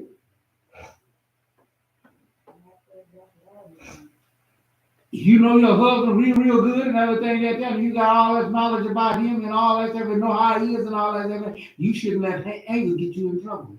You should use that knowledge and everything there to maneuver yourself for you to get for it to work out best on you, or vice versa. If you know your wife's so good and all that, you need to learn use that there for things to work out for you, not to work against you. See? So apparently you don't know the other person much as you think you do. See? We've got to learn how to take advantage of that situation here. You know that I listened to an article where a lady, she was saying that she was her husband been married for quite a while, and then she said that one time she said something to her husband that she should have never said, and she said from that time on, her marriage just went down. But she said that her husband, he still would do his husband duty, pay the bills and do things around the house, but she said from what she said her marriage wasn't never the same after she said what she said to her husband. And she said, so you said this advice for other women, be careful what you say, and, to your husband, your marriage. It can bring your marriage down for life. And so, she said your words, you'd be surprised how dang your words can be. And I'm saying that's true. Like I said, in any situation, you might say something right there, but later on, you'll regret that you said that because out of anger. Well, that's what I'm saying. Well, she was working out of anger, but she said she noticed the difference in her marriage from that time on, and she felt hurt from what she said, but it didn't bring their marriage back like this. Hers, So. Yeah, it's tough. It's tough. So we got to learn this here, and we got to learn this here, and don't get caught up in that, because hey, like I said, boy, he was calling his wife all kind of names, and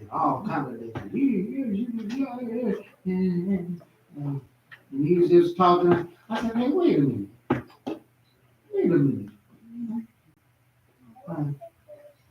You married this woman? Yeah. Yeah. I said, so what do you think? What that make you? I said, what that make you?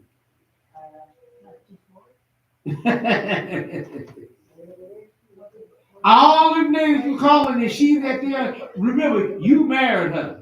So that makes you just as terrible and worse. Hmm? I said, so be very careful about what you call and all those things and all that.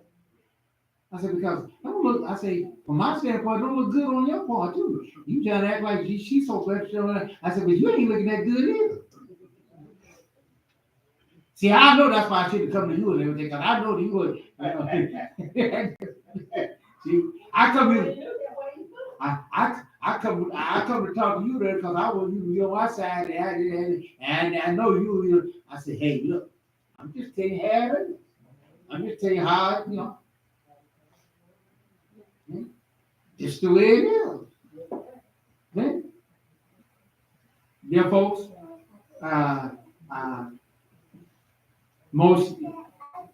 He was talking about Moshe.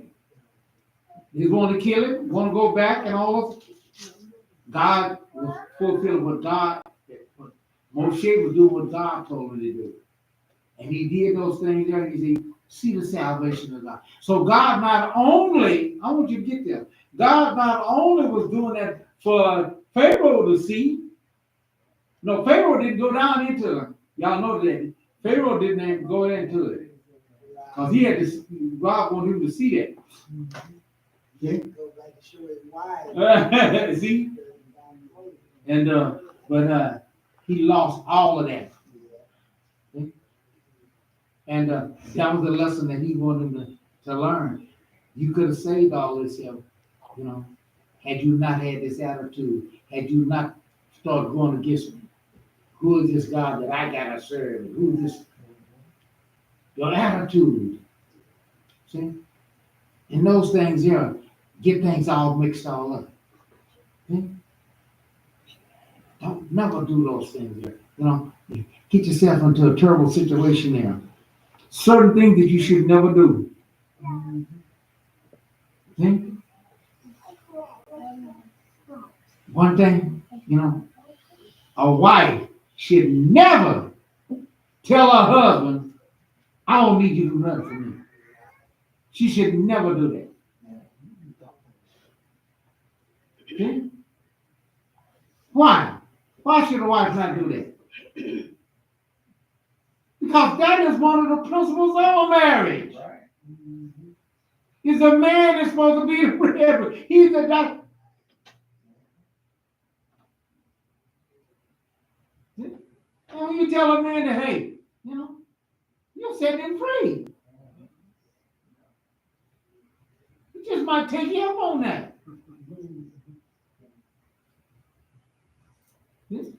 Oh, woman, you know, tell her certain things, like, hey, she just might take you up on that. You know? Now, some of y'all is, you know, more qualified to put up something on that, but hey, I appreciate my wife getting up cooking and do the role for me. You know, although I can do it, not as good as some other folks can, you know, those things. Yeah, but hey, I can get by, you know, if I have to. But hey, I like the situation. But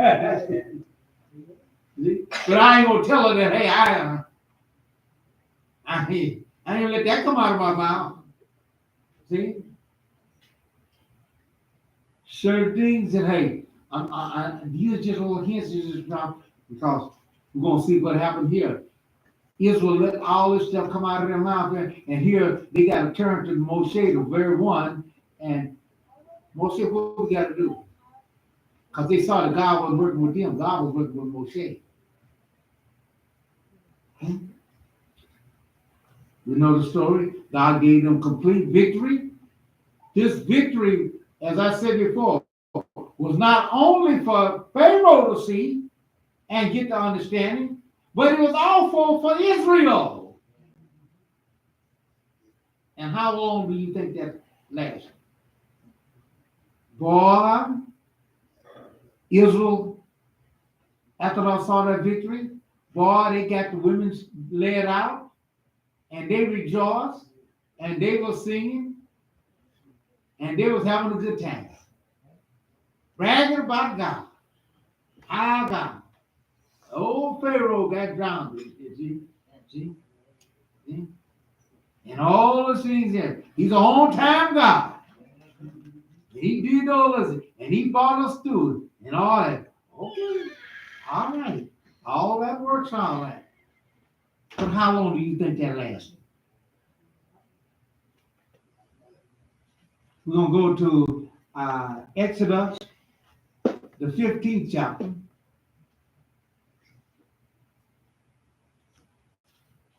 And start reading the 22nd verse.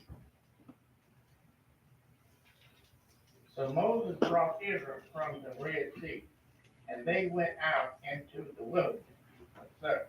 And they went 3 days in the wilderness and found no water. And when they came to Marah, they could not drink of the water of Marah, for they were bitter. Therefore, the name of it is called Marah. All right, Marah. Marah. Just look what happened here. Who was leading them? Who was leading them? Yeah. I told you from the beginning. Who was leading them? I tell you, God was leading them. Moshe was just the instrument.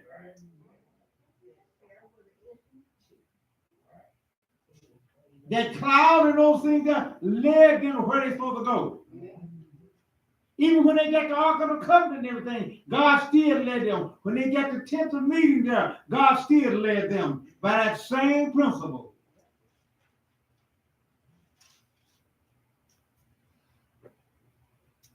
God is the one that led them to this place here that didn't have no water. Couldn't God have led them somewhere else? So you need to tell me, God leads us through hard times? Yeah. There you go.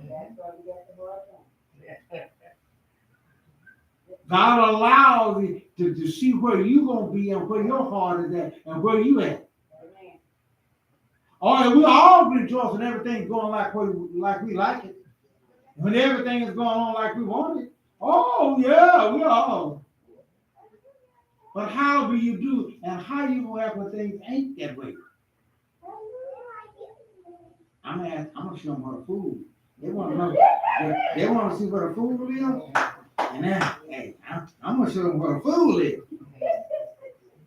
Wrong showing, wrong thing. But that's what the anger does for us. He think he can talk that and I'm gonna let him know that hey, I ain't taking this. Okay. Then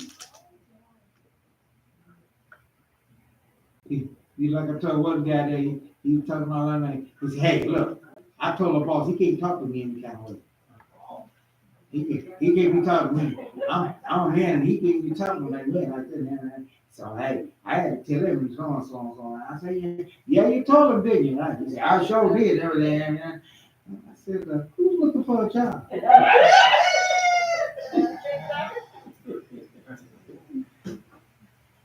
I said, who's looking for a job now? I ain't had no job, but I told him. Yeah. That's exactly what he said too. Yeah, that's exactly what he said to me. I said, well, how that's gonna work when rich time come up? How that's gonna come when the crumb snatchers start out, but they want some food, they got that, and ain't nothing to eat there. I said, how that's gonna work then? Oh. I said, oh, the dawn's on you then, huh? So you gotta learn how to be, you gotta learn how to be careful, and be wise. Be as wise as a serpent, harmless as a dove. You gotta learn how to do these things, dear folks. Stop getting our own self being our worst enemy. Slowly open that mouth. Yeah. 3 days, dear folks. That's how long it lasts. God done worked glorious miracles for them. It took a lot of miracles that God did for them to bring them through and to get rid of Pharaoh and all that. And what they do? They still mumble. See? 40 years? Huh? 40 years of desert, they still do. Couldn't last 3 days. 3 days. That's what I'm talking. Man, I still should have been. They still should have been rejoicing over the miracles they saw God do. Hey, look, man. I walked through what you call them there, man, and that water was standing up on the side there, and all that, and didn't bother us and all that. They should have been glorying in that. And the ground was dry. Yeah, the ground, right. And they danced and they rejoiced. 3 days. They said, hey, look. The God, look this here. The God that caused that water and stuff to happen like that today, you mean to tell me he can't supply you with water to drink? You see how? Well, what did they do? What did they say? What did they do? That was Exodus. You started the 22nd verse there. Exodus 15. You're right. 50. You're gonna read to 27.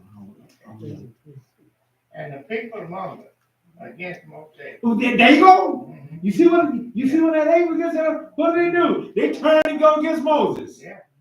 Now they just got through going against Moses. Now they had to turn to him and follow through both the one. And look like they don't have some sense and say, hey, look, I can't keep repeating this over and over and over again. But hey, that ain't what happened. Here it was. Same old thing. And let me tell you something. I kind of know how that is and how that feels, you know. And you need some help. We need to have somebody kind of, you know, because let me tell you, he here so I can see it. My baby brother boy, hey, he made me lie a lot of times. He made me lie a lot of times, but he know how to use the system. But see, I told him, hey, I'm tired of your lies, boy. And I don't call with it and everything. I know how you play the game and all that thing. And you ain't gonna get me. He said, okay. He said, okay. When they get there, he know how to go around and look around and get his way anyway. So finally I had to say, look, I'm stopping. I had to ask God for it. I said, yeah, I gotta stop this line. But this ain't working out right here. See? Not only doing that, but he getting her in trouble and getting on and all this stuff there, and you know. And I said, hey, it's time to put an end to this. Yeah. Finally stop lying. Yeah. Yeah. I ain't gonna help him. I ain't gonna do it. He ain't gonna get me no more. But hey, these children and whatever show them, they know exactly what to do. They know exactly what the story to come. They know exactly what. But you know what helped me out a lot on that was I read the prodigal son. The story of the prodigal son. The father loved his son. He loved him dearly. But not one time did he go down there and send him some food down there for the slop that he was eating and send him a care package. None of that. None of that. See? Because all that was a lesson for him to learn. And he said, hey, look, I'm going to return back to my father's house. And I'm going to have a different attitude. His father knew that's what he needed. Sending them care packages and sending that, and every time he needs some help, you run into their rescue and everything that ain't going to get it. They don't bring repentance. That brings self-sufficient. Well, they just learn more how to manipulate us. Well, it's the source. It's the source. See, you know, and boy, you talking come up with some stories, boy. My brother, boy, he can come up with some stories, man. Ooh, man. Oh yeah. Boy, that was a good one, man. Get you. Boy, that was a good one, boy. Man, I tell you, and sound just as boy, honest and complete and just as well. And man, it was nothing but a big story. I want to know who changed. Huh? In the scenario of somebody using you, who gonna change? Somebody gonna have to change. Hey, I had to change. That's the point I'm saying. Yeah. And that's what I'm saying here. Somebody got to change here. If you don't, they'll bring you down. They bring you down and out. And guess what? When all it turned out here, these same folks that he loved, put his life on the line for him and all that, brought him down to where he couldn't enter the promised land. And they will do that to you. And if you stay in that, they will do it. Yeah. I made up my mind. I said, I'm not going to let my children, I'm not going to let them kill me. I'll destroy you, because they'll destroy you. Yeah, that's Well, killing is one thing, but destroying is just bad. You gotta suffer. well, that's right. Hmm? But they say, hey, they can always get in trouble and all that. Thing. Daddy, I'm in jail. Man, you got to stay there.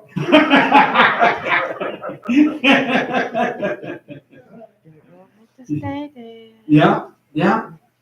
But I'm saying this in order because our children, they're no more different, and that's why I want to understand. They're no more different in situation than any of us. Hey, that's how our ancestors were. They turned right against Moshe. Had it 3 days later.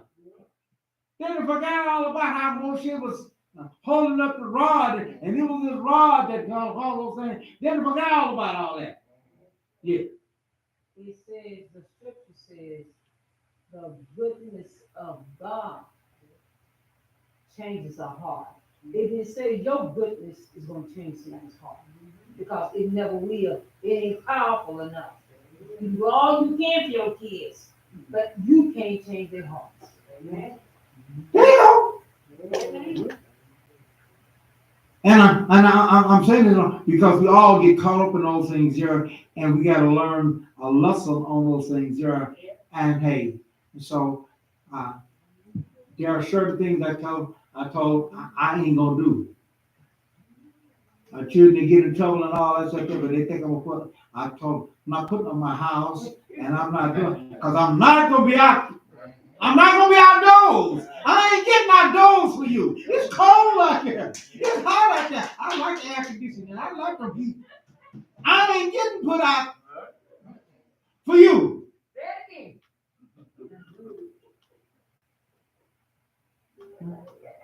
But you always get challenged because you don't love them enough. I had that challenge. Here's what I'm saying is that whenever you make a decision about anything and all of it, you'll get challenged on it. I got challenged on it. I want you to go down there and put this house up and all that and that and that. No. Yeah, you know, that shouldn't have come out your mouth. No. I ain't doing that. Right, you form your lips to say that. Amen. It ain't love, I'll tell you that. I'll help you in response to what I can do and all this thing, yeah. But I ain't going down and hocking myself all up and everything there for you. So don't get yourself in that position to think, hey, he got to get credit stuff, but he'll go down there and get himself. No, I ain't gonna do that. Okay?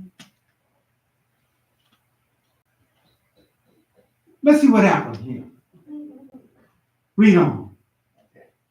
And he cried unto the Lord, and the Lord showed him a tree, which when he had cast into the waters were made sweet. You see how easy it is? You see how easy it was? What they thought was a terrible thing. Thought that he done calmed down there. Hey, that was a simple thing. See? But it was not simple to them, but it was to God. Same guy that they turned against, they had to go back to him. And God worked through him. God didn't show it to anybody else. God showed him what to. When are we going to learn? When are we going to wake up? When is ever going to do those things there? See? Hard times brings about to see who you're going to stick with. See who you're going to. See? Therefore, dear folks, let's wisen up. See?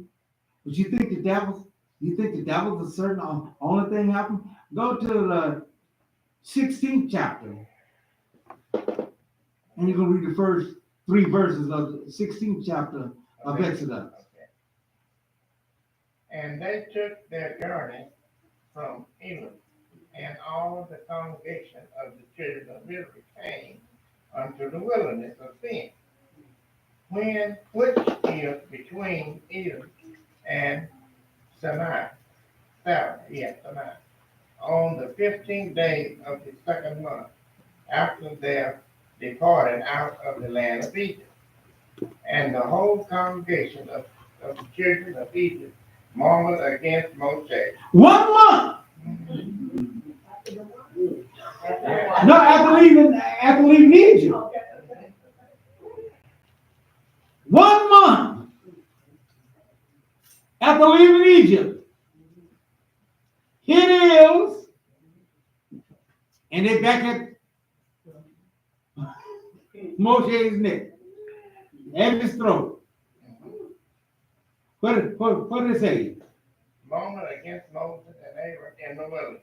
And the children of Israel said unto them, would the God we had died by the hand of the Lord in the land of Egypt, when we sat by the flesh pots, and when we did eat bread to the full. For ye have brought us forth into this wilderness to kill this whole assembly with hunger. Ain't that something? These folks ain't learned a lesson yet. Mm-mm. I ain't talking about the world now. I'm talking about God's people. They putting a guilt trip on That's not a good gift. them. But they want to blame him.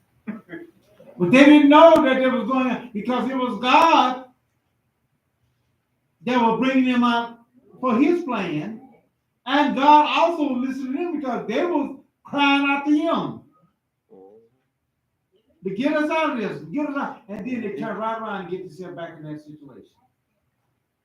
All they had to do was ask. Dear folks, we got to learn to be wise. And we got to learn how to do differently from what we do. All these things that we will follow through on what God has said will help us in all those things there.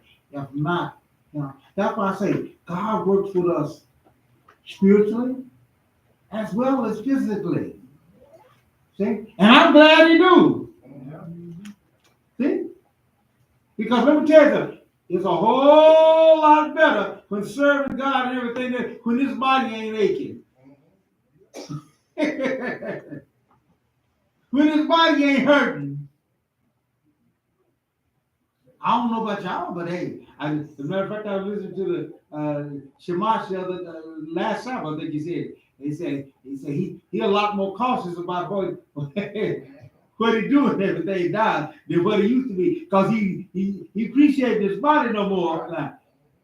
Some things that he said he wouldn't pay no attention about it and all that. Now he can hey.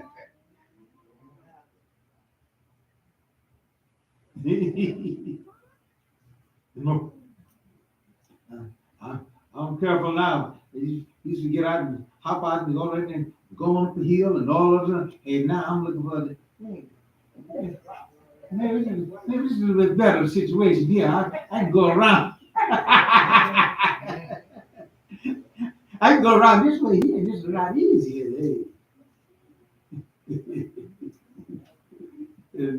And so we just gotta, learn how and to let wisdom carry us on through there, and God deal with us on that end there. But the point I want us to get here, God was the one that led them. God led them there because they had learned a lesson and those things there, and they still got to holler. We got to stop complaining, murmuring, and grumbling about every little thing. And when things don't go the way we want it to go. No, it's not going to go. Who do you think you are? Who do I think I am that everything got to go? Everything don't go the way I want it to go.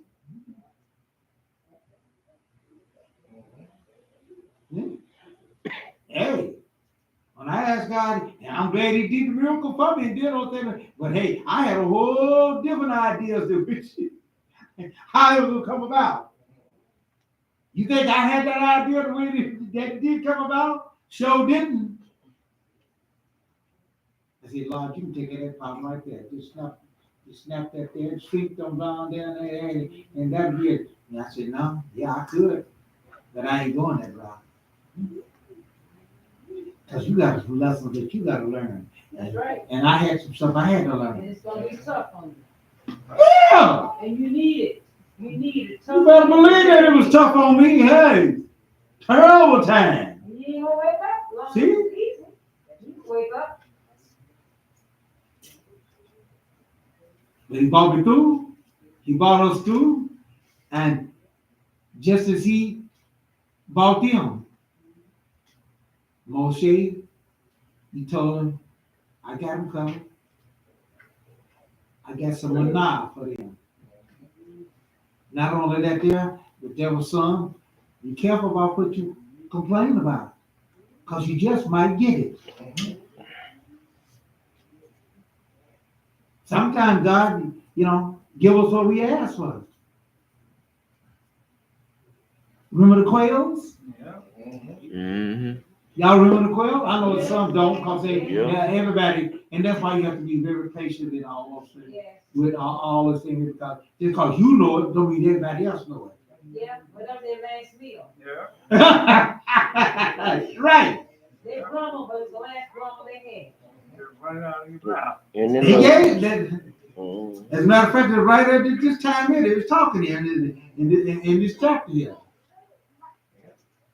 We remember the fresh pots, and we remember this and we remember the onions, and we remember all of this. Yeah, but you don't forget all about them women's and all that stuff there, and all that hard work from sun up to sundown. You don't forget all about that there, and now all you think of. Because they missed that, that's why. They missed it. Mm-hmm. Having flashbacks.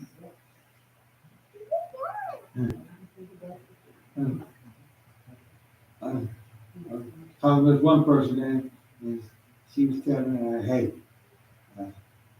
I'm sick of this, I'm tired of this situation, I want to change it. And I said, well, what are you changing it for? I'm getting out on my own, and I'm going to do this, and I'm going to do that. I said, okay. I said, well, guess what? I said, what's the difference? I said, you here? You ain't got to worry about this. You ain't got to worry about that. That's getting taken care of. Yeah. I say, what you think will happen when you ain't got that? Think about how it really was when you was out there on your own. And couldn't make it. And there you go. And couldn't make it. Right. I say this, they refuse to make it. You want to return back to that situation there? See? That's what they were saying here. He told you how, but yet still, God was faithful. God said, tell them, I'm going to do this here. They won't meat, they won't flesh feed. He says, I can supply them. Yeah. And that's what he did. He sent those quails in there for them. And man, they had them, everything was going like they wanted it to go. Had peace. The quail was just almost jumping into the pot. And they can have it for 1 day, 2 months. Now Yeah. they're gonna have it for weeks, and then they're gonna have it for a month. Yeah. And they're gonna enjoy that. What they want, they get. And so sometimes, and that's why I kept telling dear folks, I found out, I don't know about you, but I found out that I ain't smart enough to know what's good for me. It means. I found that out, see? Trust God. That's it. Trust Yah. They have that place ready. He'll always lead you right. Hey, we want some quail dumpling. Yeah, right. Well, they got it. Too And much they of ate it. quail and stuff and flesh till it came out their nostrils and stuff. And oh man, they had a good time. And that was the last meal they had. Died in the wilderness. Many of them. Yeah. All of them. That's how he sorted out his people. And just a few made it through. Few. That's right. That's it to us now. This ain't talking about the world now. This is talking about his people. God tests us the same way, dear folks. Okay? And so we got to understand whatever situation that we're in those things there. God leads us in that there to see how you going to act, what kind of example you going to be. What kind of, Where's the love at? and who you really following after. Who you are really following after. God said the man is supposed to be the breadwinner. He's the one that's supposed to do those. And you gonna set him free. I don't want to do nothing for me. I don't want you to have. No, you're not following what God done told you. You're not following what God's program is. And so how are things gonna work out good for you? But you going against what God has said. Pump that man up. Hey, yeah. And thank you. Oh, yeah, yeah. Well, that's just hard to do. Hey, it's much harder than that than if you ain't got it.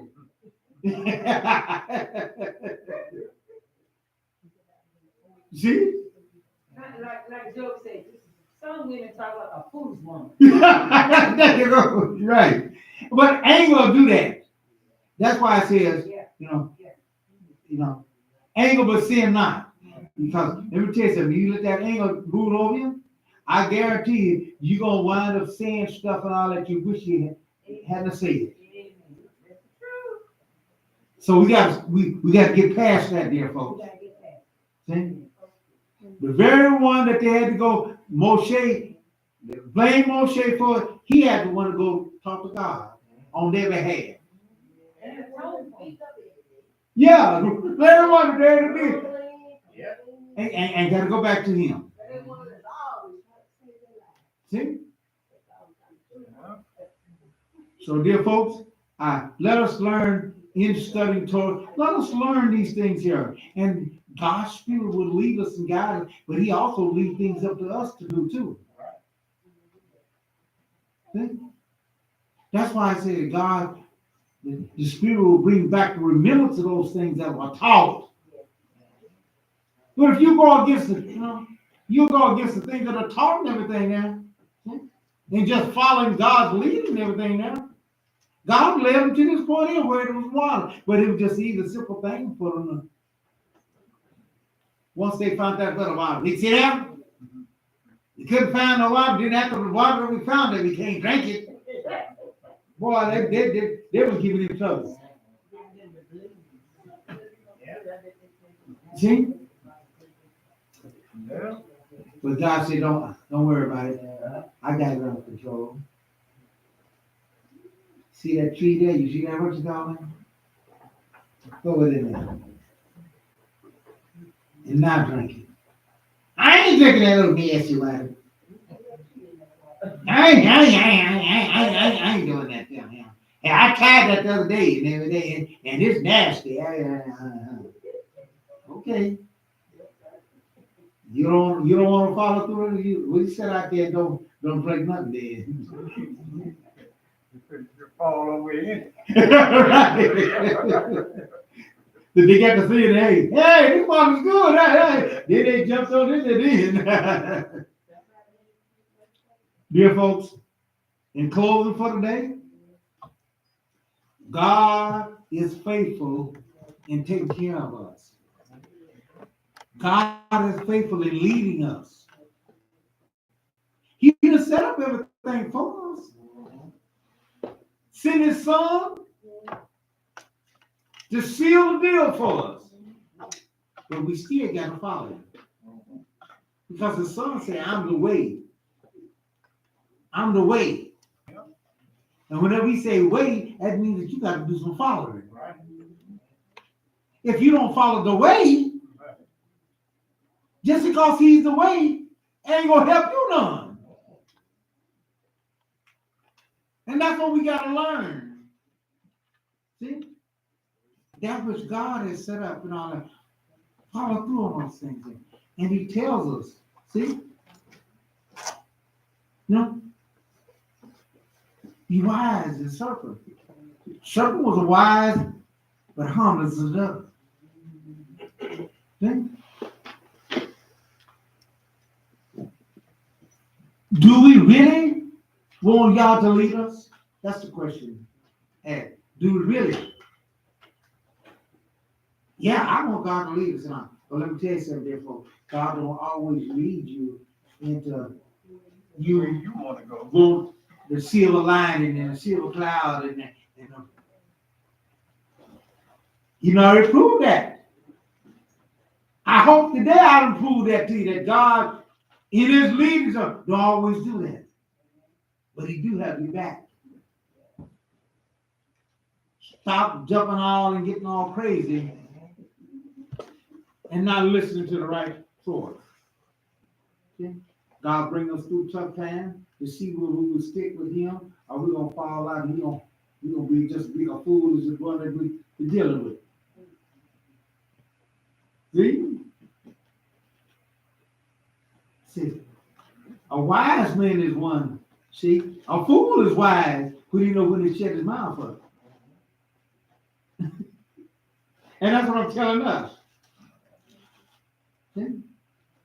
Something we should never let come out of our mouths and all those things here. See? Yeah, folks, hey, you don't want to do that thing.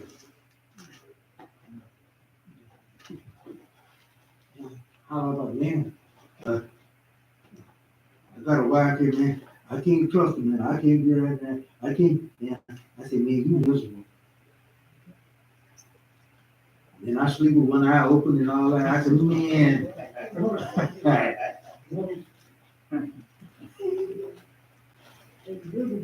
Boy, that's miserable. Yeah.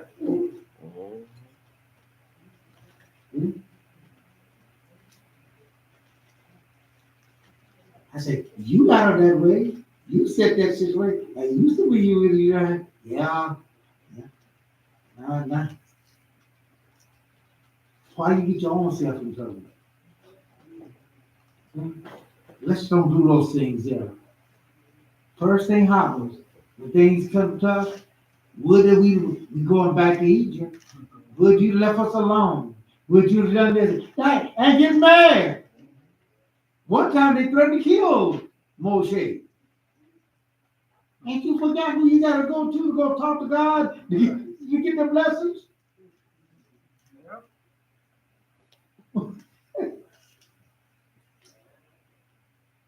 Stop complaining. When we fully obey Yah, see,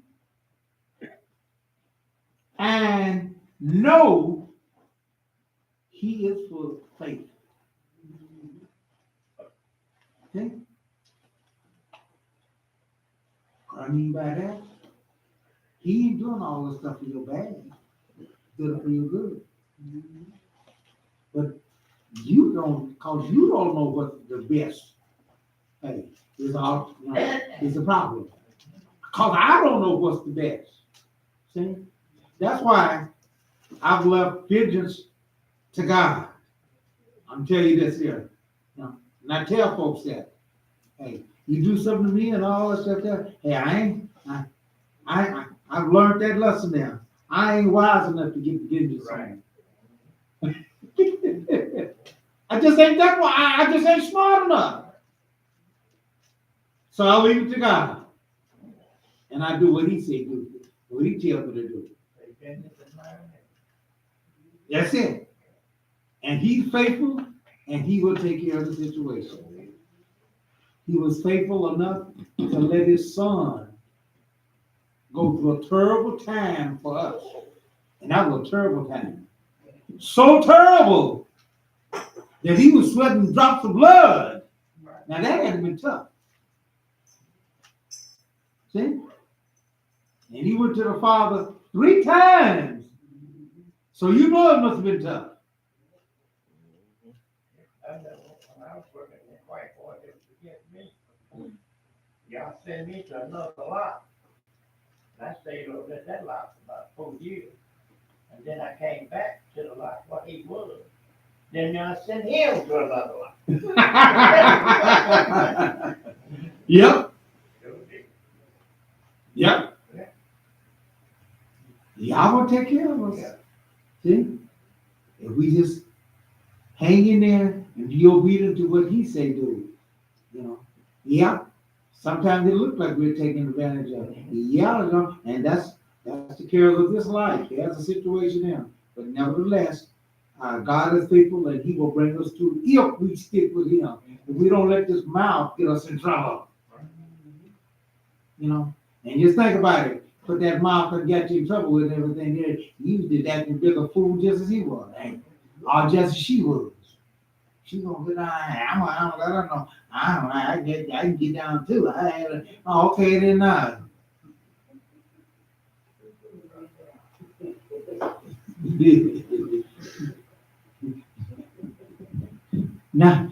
Now, you got one guy now, he let that happen now. Now he got 2 houses to take care of instead of 1. I said, now how's that working out? Man, this rough out here. Yeah, it's tough out here now, man. I said, well, is that rough at the one house right now? I said, just like how tough it is now. Well, I ain't gonna do so. Oh yeah, you gonna do it. That's just the way this system is now. That's the way things is now. And especially as I tell folks in Oklahoma, husband beware. That's all I can say. All right. This is our Parashah for this weekend. May God bless us and keep us on that end. We learn these lessons from God, and we learn these things here to deal with us and to help us, you know, to deal with it. Because Satan, he's the same, and he uses the same old tricks over and over and over again with us. See? And if they're called failure then, they're called failure now. Okay? And cause you not to listen to the right voice. See? You know, we ought to always listen to the Spirit, but we don't always do that. And when you get angry, you're not listening to the Spirit. Amen. Okay? And that's the thing. And that's all you need to do is get you out of that there. So, and as our old bills, how should we sing the Lord's song in a strange land? If I forget the Yahushua, let my right hand forget her tongue. But I remember thee. Let my tongue cleave to the roof of my mouth. If I prefer not Jerusalem above my chief joy. Psalm 137, verses 5 and 6. Shalom, shalom for now. We now turn the service in the hands of the Shemash to close out the service for today.